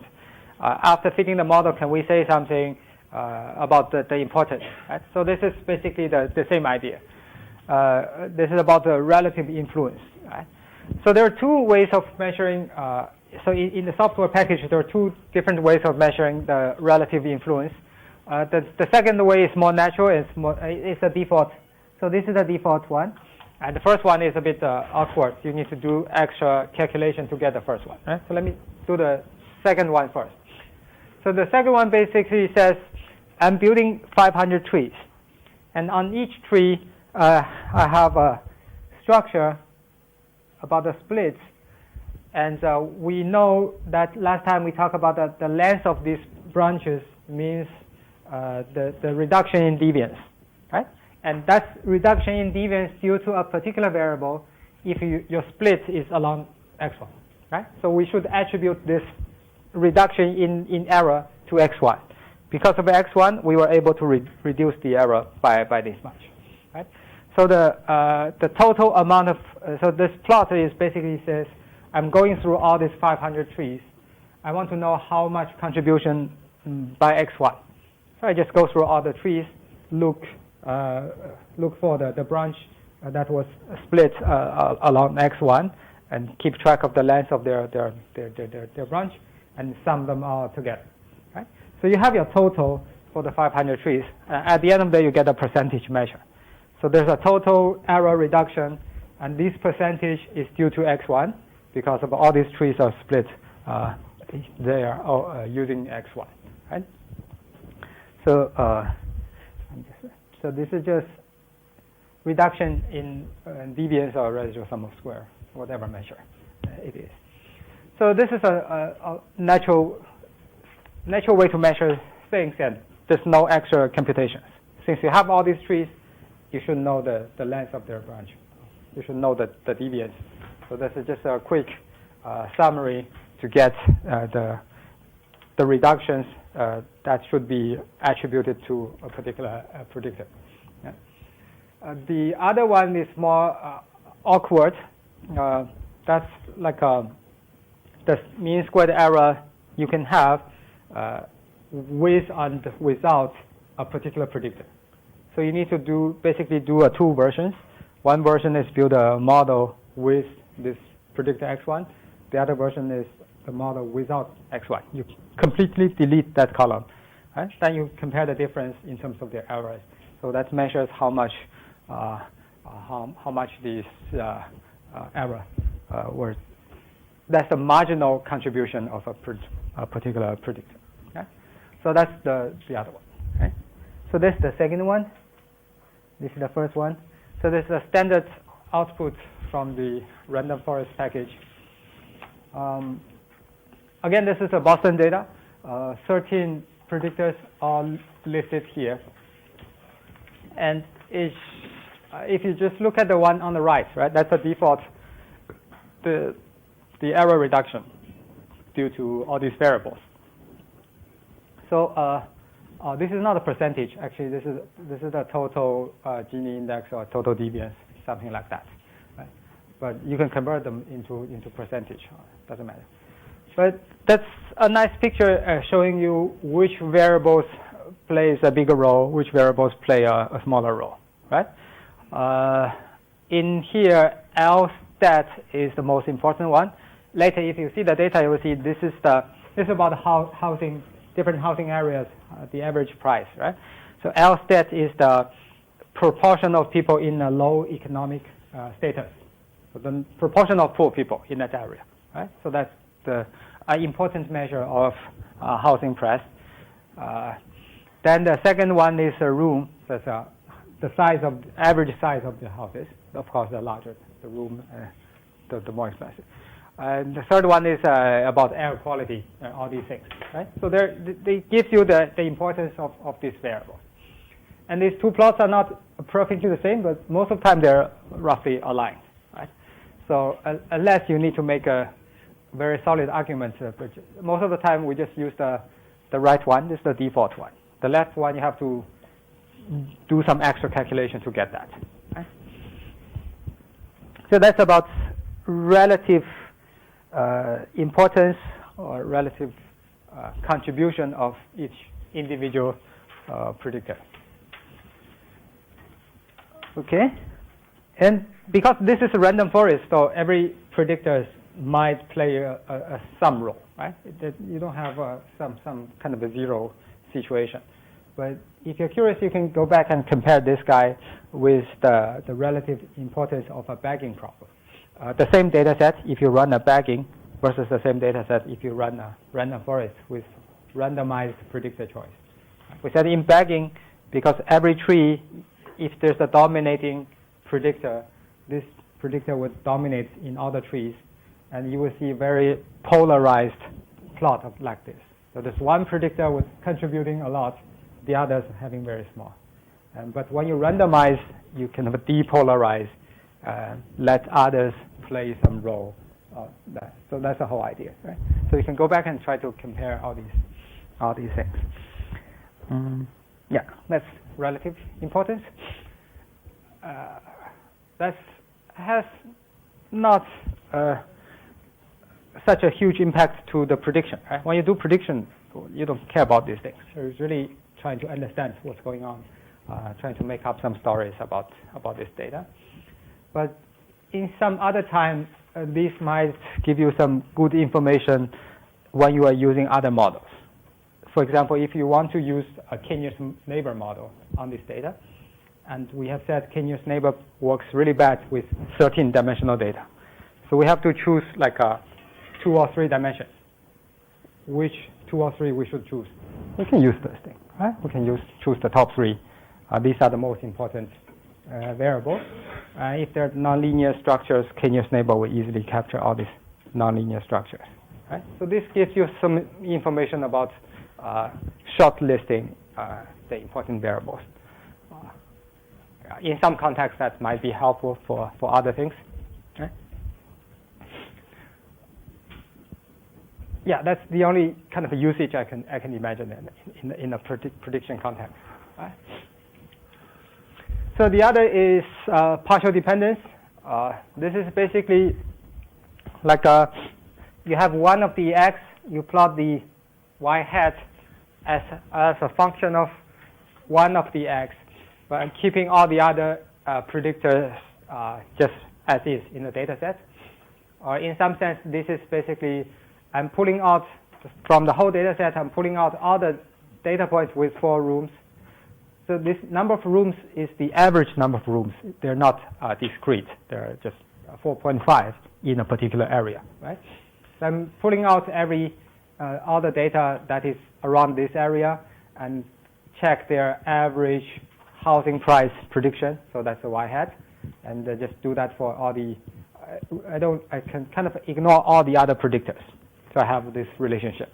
So this is the marginal relationship between y and one of the x, right? And that's important one. Like keep in mind, if you do a lasso, you will get a linear thing, right? So if you do lasso, the effect will be something like this, right? You say the number of rooms has a positive effect, but no matter what you do, that's going to be a straight line. But since random forest can easily capture this nonlinear relationship, you actually get an S-shaped relationship. You can make all these stories when the number of rooms, average number of rooms in the range of 4 to 6, there's not much difference in the housing price. But the housing price is very sensitive in the range of 6 to 8. It just go up quickly. Then beyond 8 is stabilize again, all these things, right? That's number of rooms. The other one is this RAD. If I remember correctly, it was sort of the distance to the highway or something like that, right? And you will see this kind of a nonlinear relationship. You don't like a residential area that is so close to highway, and also you don't want to be so far away from highway, right? So there's an optimal point somewhere, and but being close is really bad versus being far, right? So there's some structure out there, and so that on the one hand you can make stories out of these plots. So on the other hand, this gives you a lot of information about the underlying nonlinear structure. Right? So that's a confirmation this data is highly nonlinear.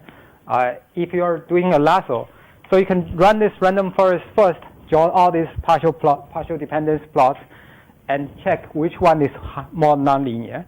And you can go back to your lasso and think about which kind of a quadratic term or polynomial term I should introduce. Right? If I have to control my model, I would introduce a quadratic term to this guy. Right? This is clearly nonlinear. The other one, this one is relatively okay, right? If you use a line to fit, you don't lose too much, right? The other one. So this gives you some good information about the underlying nonlinearity. But this is marginal, so you don't get the interaction, but you get the nonlinear relationship easily. Right? Next week, when we talk about the boosting, you will see this kind of picture. with respect to two different x. And you will see the interaction. Right? There are some similar plots. You put x1 on one axis, x2 on the other axis, and plot all these things. Okay. So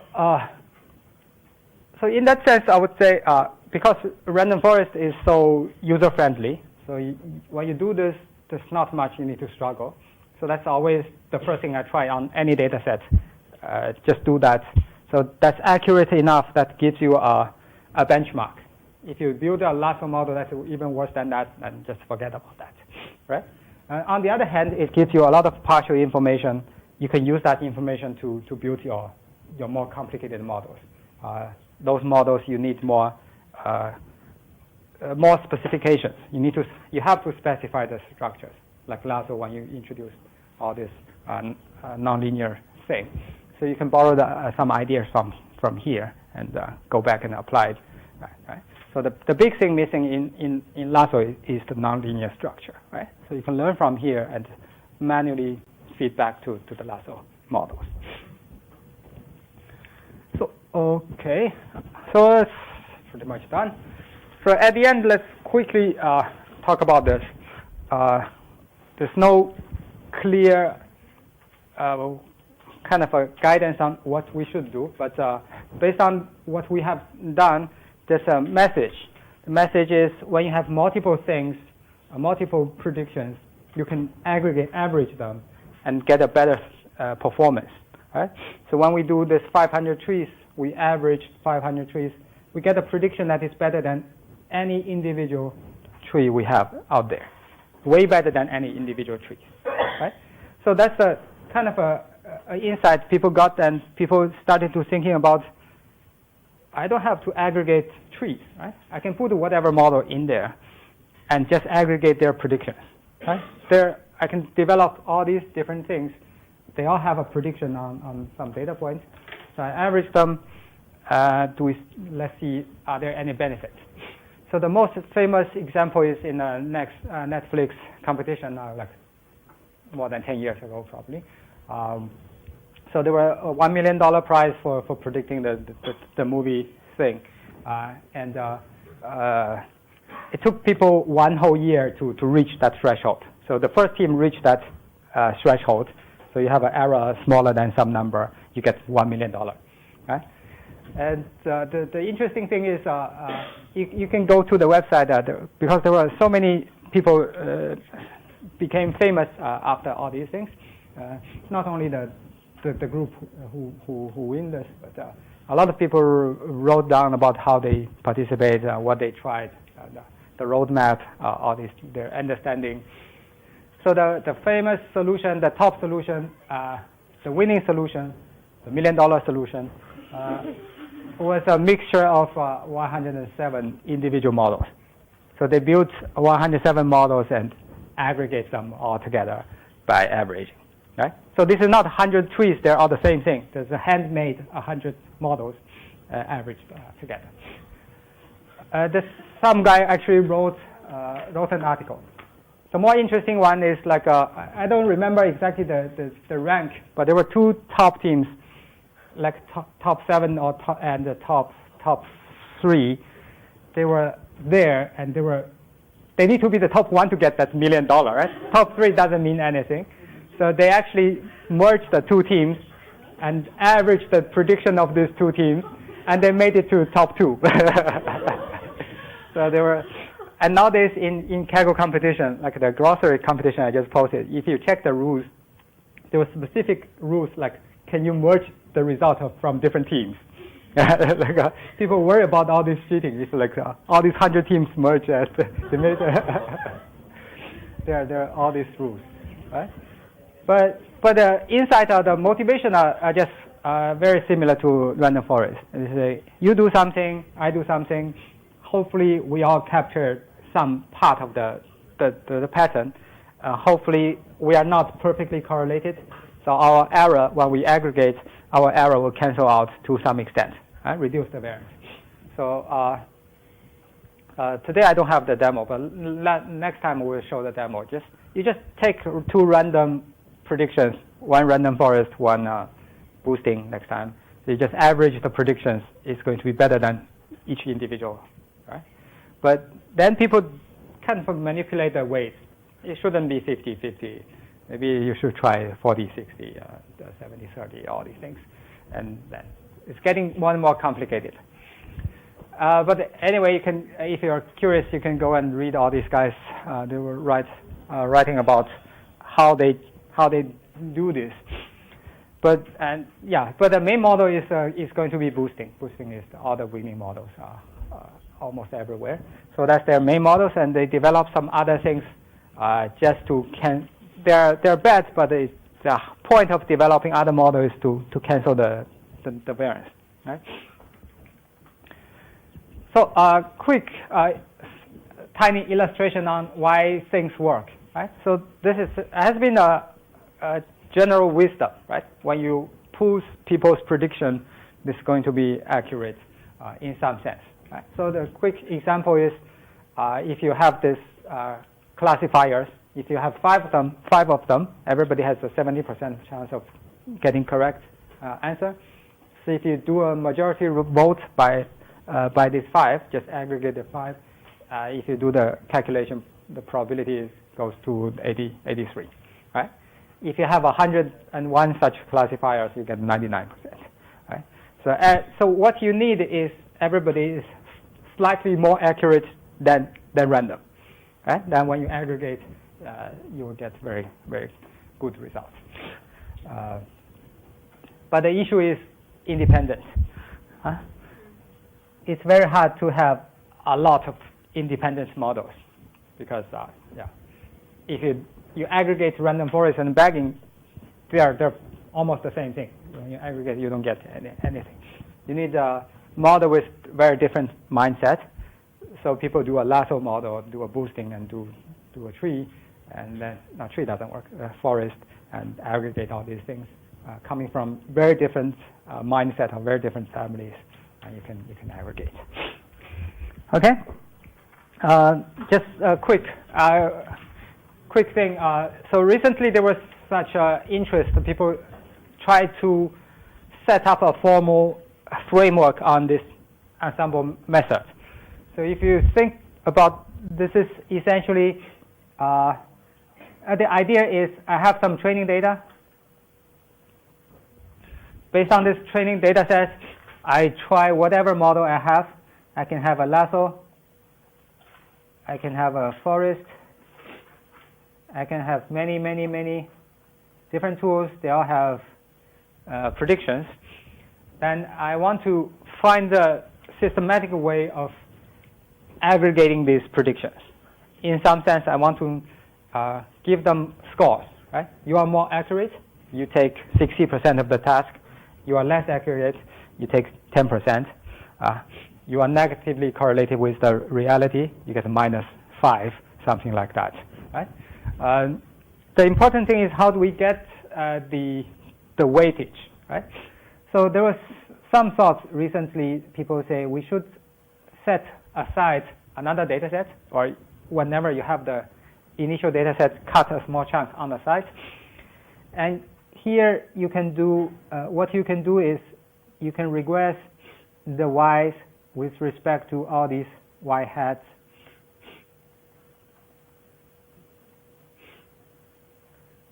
You're basically building a model on top of all these models, right?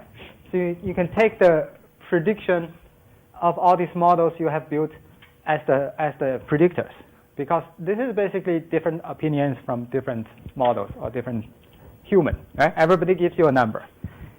You don't know who is better, who is worse, but over this data set, you can evaluate these guys, who is more accurate, who is less accurate.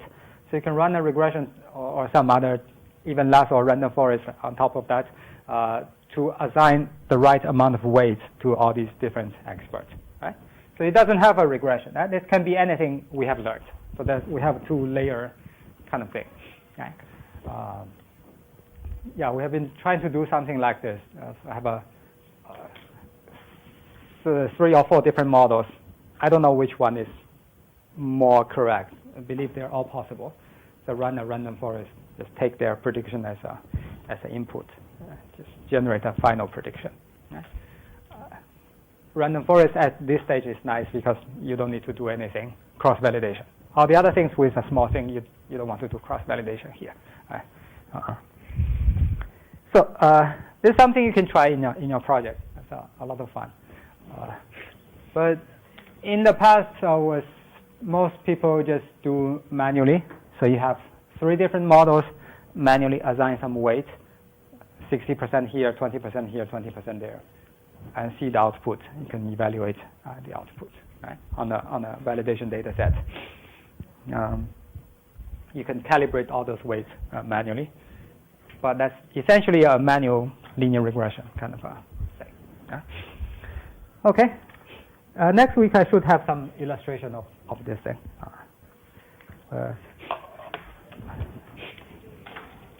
So that's a conceptual part.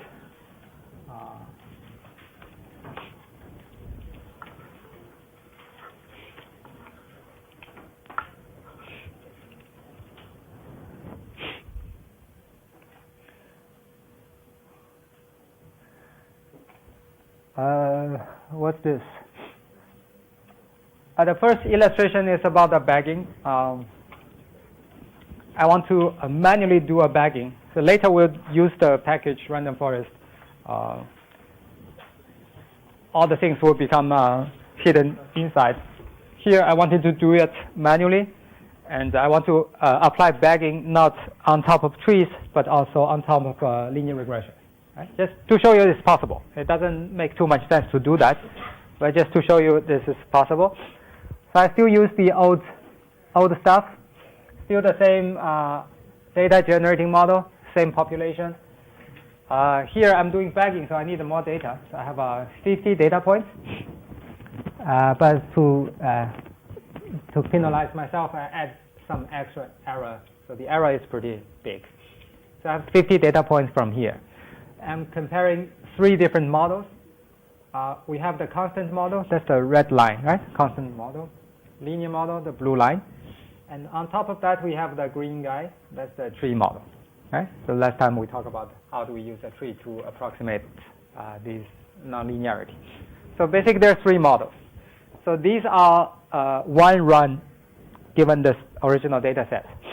So what I want to do is I want to take these 50 data points and do many bootstrap samples. I want to aggregate these models, each of these 3 families. Right? So the bootstrap process is pretty much the same. How do you do the bootstrap, and for each data sample estimate the 3 things. There's a tree, there's a regression, all these things.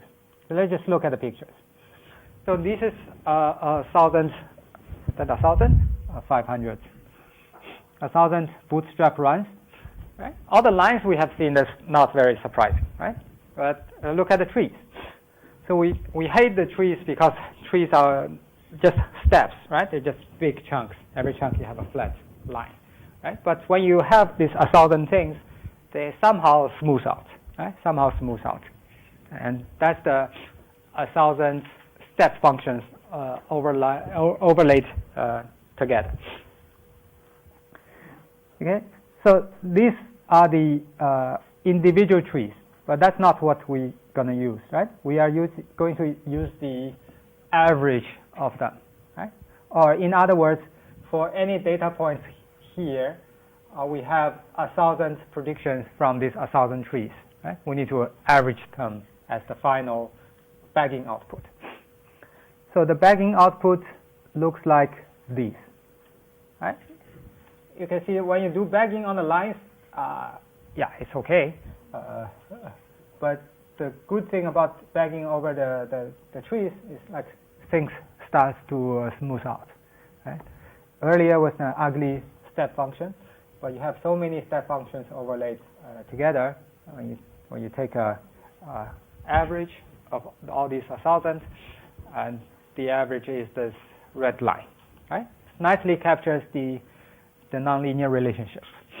This is purely based on the 50 data points, right? Imagine how do you get this thing with these 50 data points? Super noisy, You see, it's really noisy data. It's not clear. Is there any nonlinear relationship? It's really not clear, right? But Bagging was able to get a very kind of accurate estimate.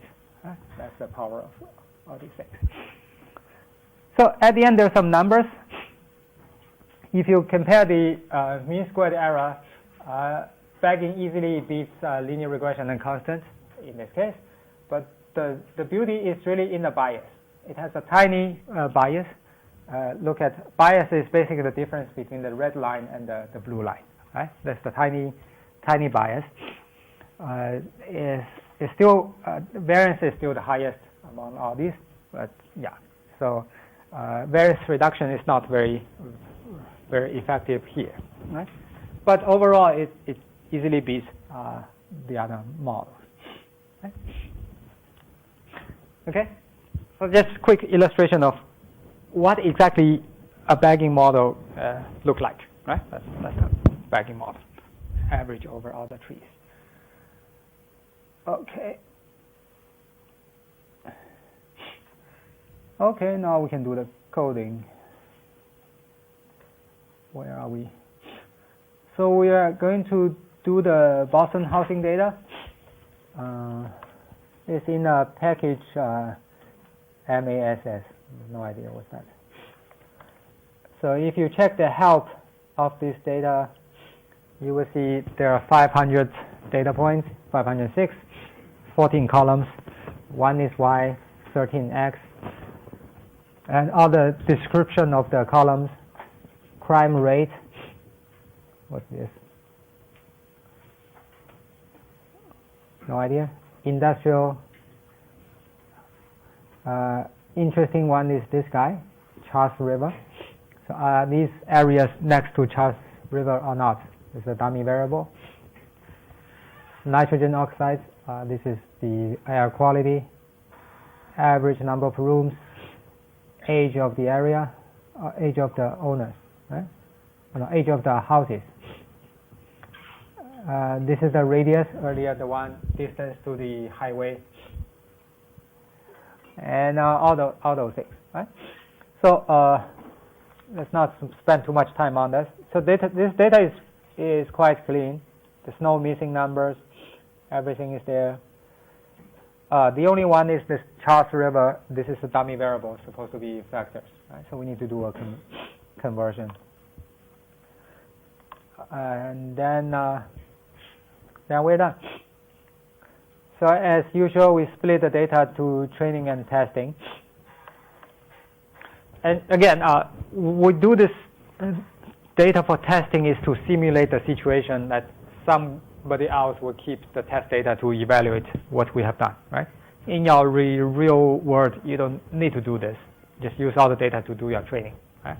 Testing is to simulating somebody is sitting on the side, keeping that data in their hand, waiting to evaluate your model, right? So we're mimicking that process. Somebody else will evaluate our model based on that. So we'll build a tree first for just as a benchmark. The Y variable is this median value. Median value for the houses. That's what we are predicting. So this is the tree median value against all the other things. Using the Boston data, using the training index subset. At the end, you have 11 nodes. It's a big tree. And not surprising, this L stat appears at the very top, right? We have seen the final output already. So this is the proportion of poor people. And then there are some other things, right? So now we need to do a pruning. That's just the old stuff we have done last time. We do a pruning, and turns out this tree is optimal with 11 leaves, so there's really no pruning needed. So we just keep that. And last time we built tree, I think we didn't do the prediction, right? Prediction is just like all the other models. We take the optimal model, the optimal tree prunes, and take the test data, then we just do a prediction. I call that y hat tree. So you can visualize that. That's the typical tree predictions because you have 11 leaves out there. So you basically have 11 values on your predicted number, right? So all the predictions are one out of these 11 numbers.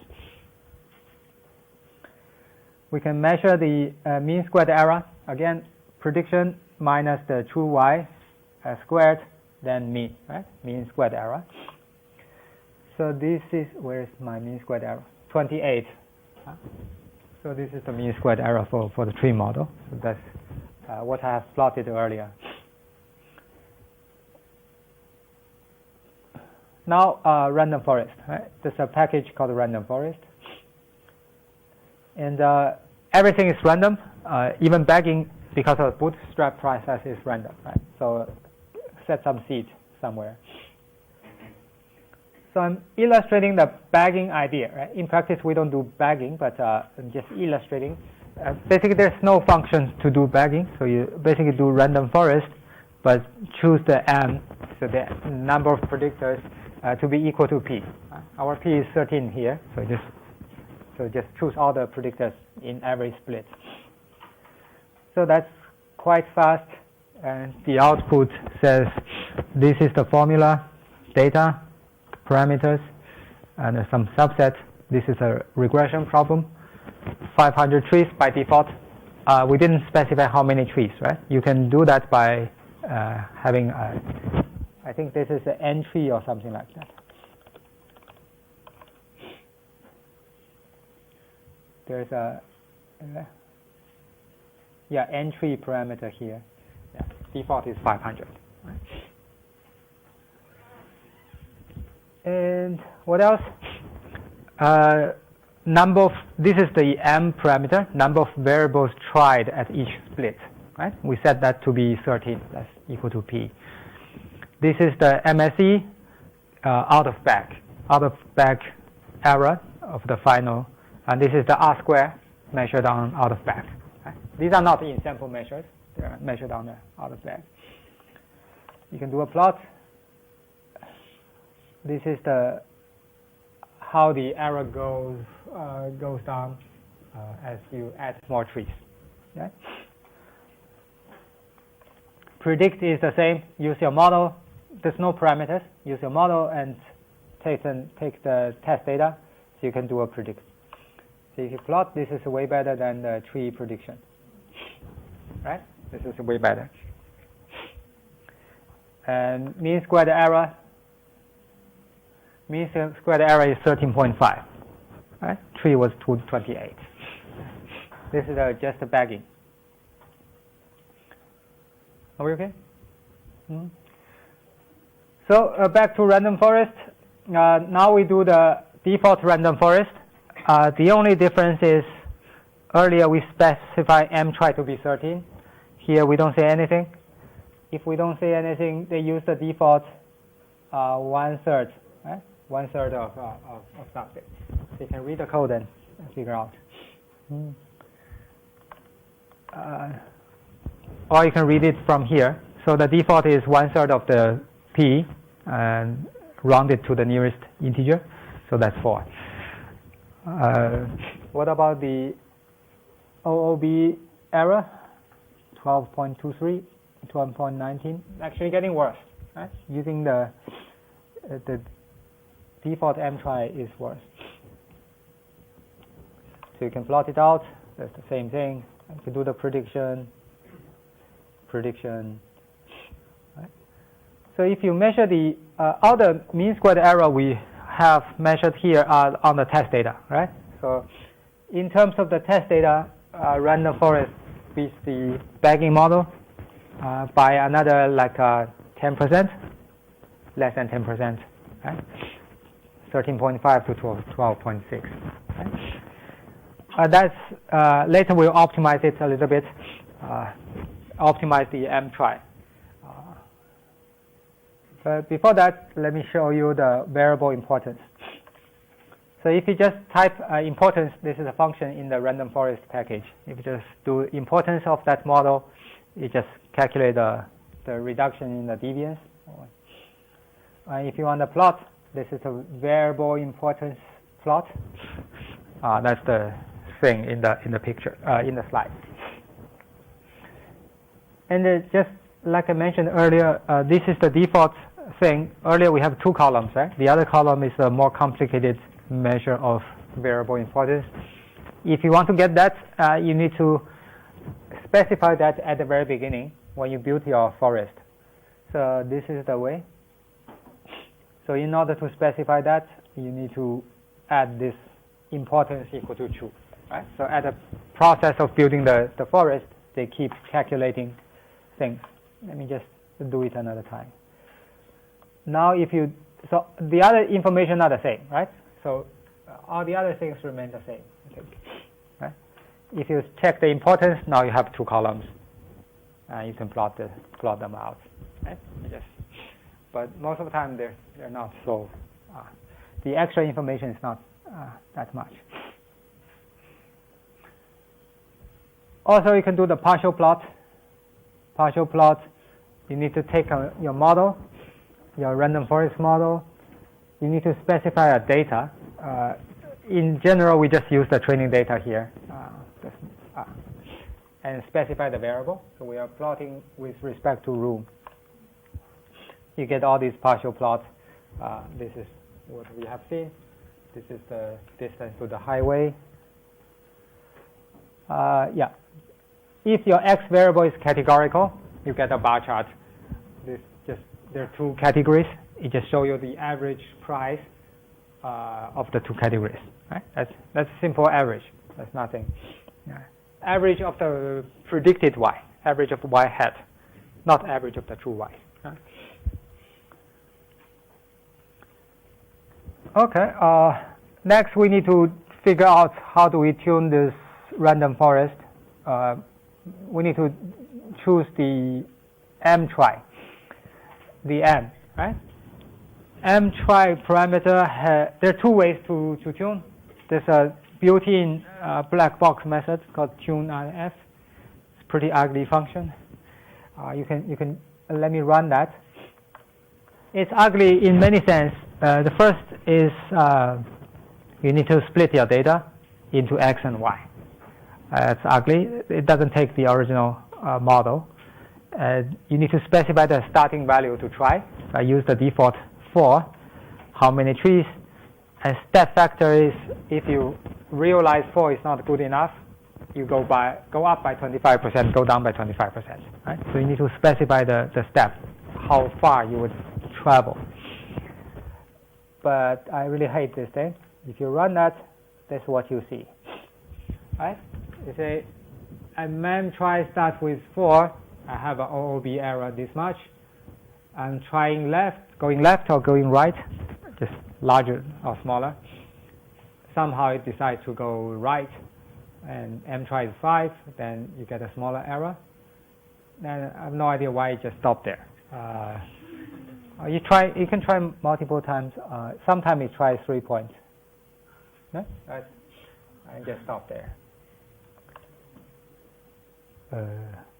And the numbers are quite variable. So it basically says 5 is the best thing. Now 6 is the best. I thought you really said how come you were seeing that? No, I didn't use the seed. I just rerun the code. Huh? If you want to fix the thing, you need to run this 2 again. You need to reset the seed. Yeah? I'm just running the next line. Right? So every time you use the random number, the seed would move. Seed is like a pointer pointing to the random number.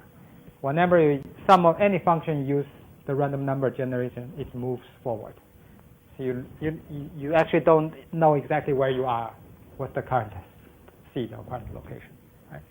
The only way to keep things the same is to reset the seed, go back to the original. Right? Right? The scope of seed is not global. It is. It's global. Well, But you said the seed will run any question. yeah. There's an underlying seed you don't know, right? You can only set. If you don't set it, just move away. Right? How do you expect that stay the same? So let's say if I want a fixed speed, Uh-huh. I have to set the same speed every time that Yeah, that's why exactly I put it right before the thing, right? So every time I run, I get the same speed. Right? But it just drifts to a different place. You will never know. Yeah, just jump around. Yeah. Are we okay? So the general recommendation is don't do this, guys. Just do it manually. That's not hard at all. There are only 13 possibilities out there. Just write a loop. There's 13. Write a loop. Run your random forest with all the possible m. Save the results. That's it. Right? So that's what I do. It's not that slow. 5 seconds.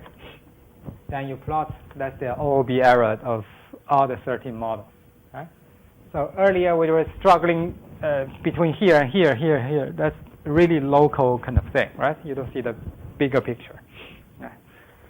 But in some sense, this guy is OOB error is not very stable. If you run that again, let me comment out the seed, right? I don't have the seed now. So if I just run again, it should look somewhat different. It's somewhat different, right? If you're not comfortable with this randomness, add another loop and average, right? You can take an average. You can always average out this uncertainty. Right? But 6, 7 is pretty good, right? So, okay. So this is about the tuning. Yeah, the quick message is do it on your own. I forgot to say, after in the tuning process, we built 13 models, and we need to pull out the error. Right? For each model, we need to pull out the error. So the error is hidden in the MSE component. So if you just check Boston.rf is the model we just built. If you just check MSE, there are 500 of them. So that's just for each. So you get the error up to the 200 trees. The first 200 trees, you get an error. The first 201 trees, you get another error. Right? So you get all these 500 errors. So what we take is basically the last one. But you can see there's some tiny fluctuations up and down. The last one may not be the best one. But yeah, but this is really tiny fluctuations. Right? It doesn't make too much sense to optimize over here. Okay. The other handy thing for the random forest function, it's not that necessary, is you can combine the random forest building process and the prediction process in one line. Right? Before we build the forest and use that forest to do prediction on the test data, here you can do that in one line. You say, I want to build my forest, use this training data using this mtrain, but I can also specify what is my test data. So these are my test data. So it just combines the two things together. Right? It just doesn't make any difference. You just save one line. If you check these numbers, they're the same. I hope. But you have two sets of errors. So this is the OOB error, and this is the test error and test R square. Right? Just because you have the test data. This is the bagging. If you just compare, I think I should have that MSE. Where's my MSE for bagging?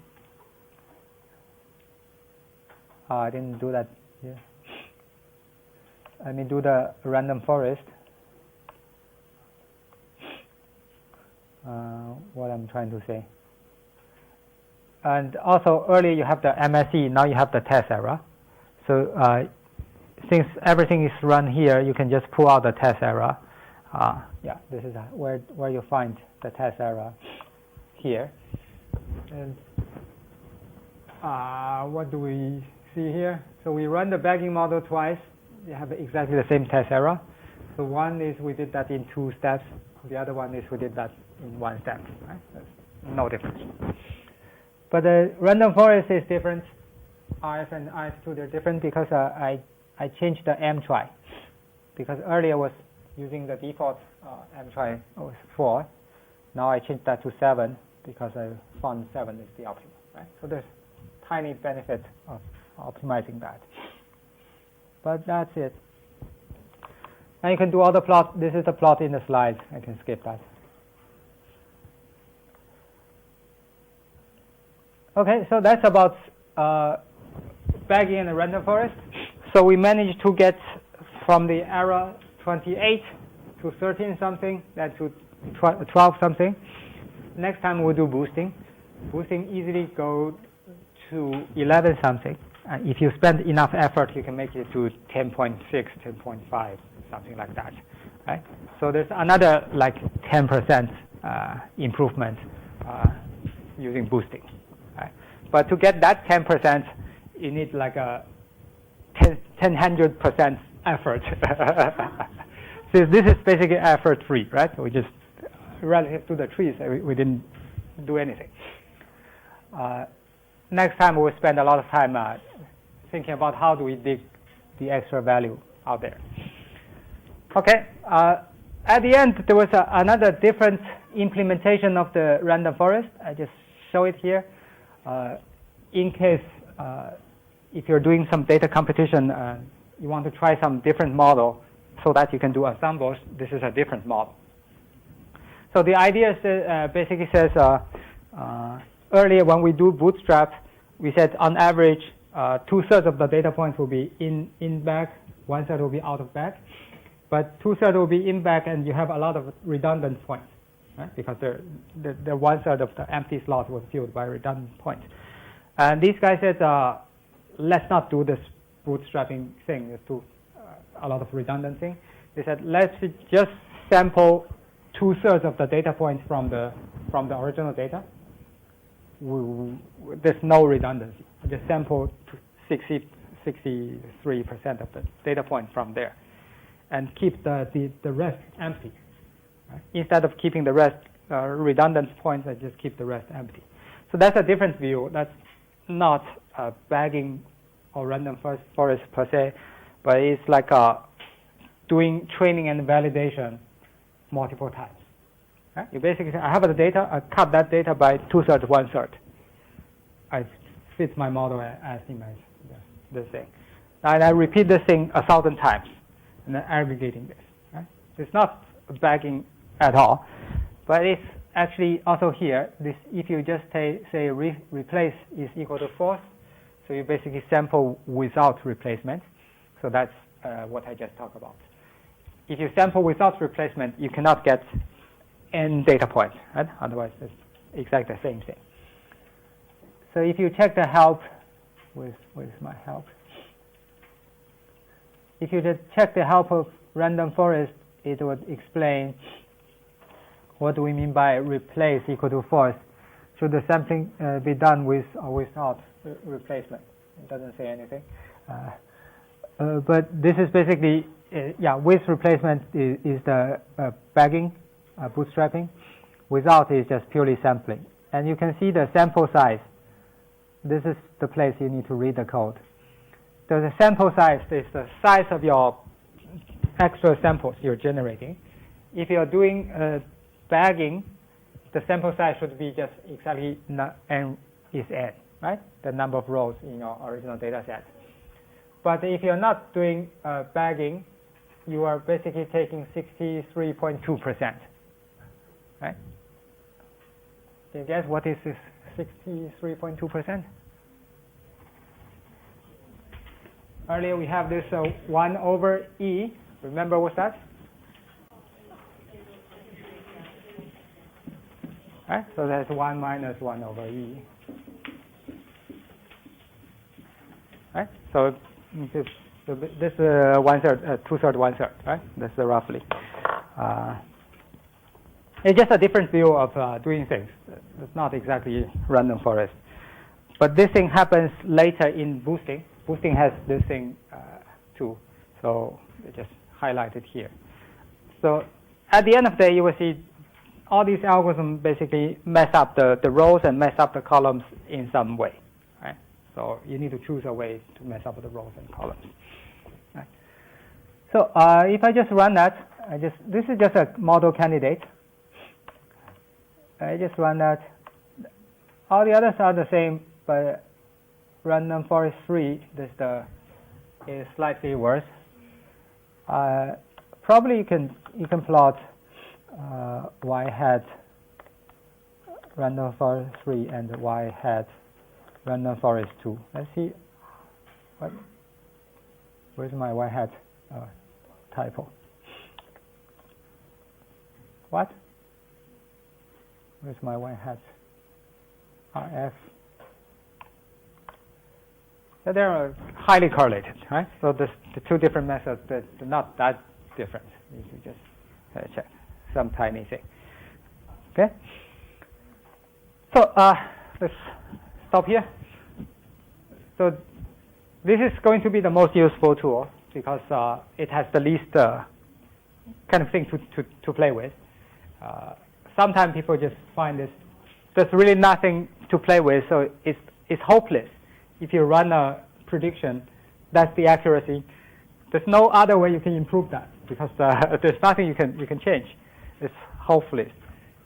Next week we'll do boosting. Boosting, you have 4 parameters, so you can be very hopeful. Sometimes when you find a perfect combination of this parameter, you get improvements. So you will spend infinite amount of time trying to find a better combinations. There are 4 parameters out there. It takes a lot of effort to find the right combination. If you cannot find the right combination, that cannot beat random forest. No? So this is typically the first thing people do, and that's a benchmark. Right? You're trying to develop other models that at least beat this thing. Right? Okay, so let's stop here. Today there's a homework. Forgot about that.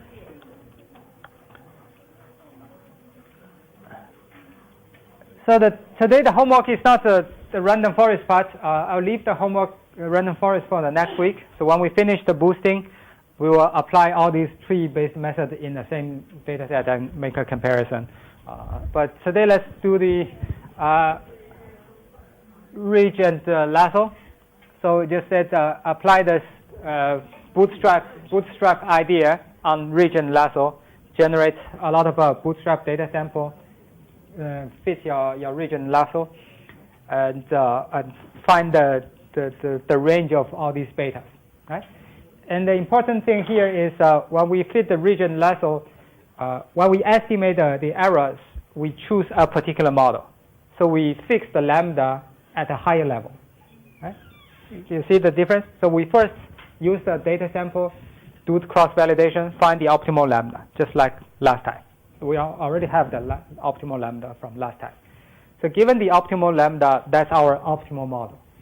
What we want to understand is if we use this optimal model, how much fluctuation in their coefficients. Right? So we fix this lambda, use the same lambda across all these bootstrap samples. Right? So that's at the bottom level. Alternatively, you can change the sequence. Right? You first generate bootstrap samples. For each sample, you optimize your lambda. That's a different story. Right? We're doing different things. Here, what we want to understand is, given we choose a particular lambda, how this beta will change. Right? And this beta in lasso will be 0 very often. Will be some non-zero, take some non-zero value some other time. So you can plot a histogram, you will see there's a beautiful thing. Right? It's not a nice kind of a smooth kind of a range, right? Especially in lasso. Okay, so that's a quick homework for today. It's very short actually. Right? So you can take the, I think I put it here. You can take the optimal lambda we obtained from last time. Right? So let's just fit one line, save the coefficients. Right? Not much. Okay. What? This is not the solution. Huh? Why are you reading? I didn't put the wrong file.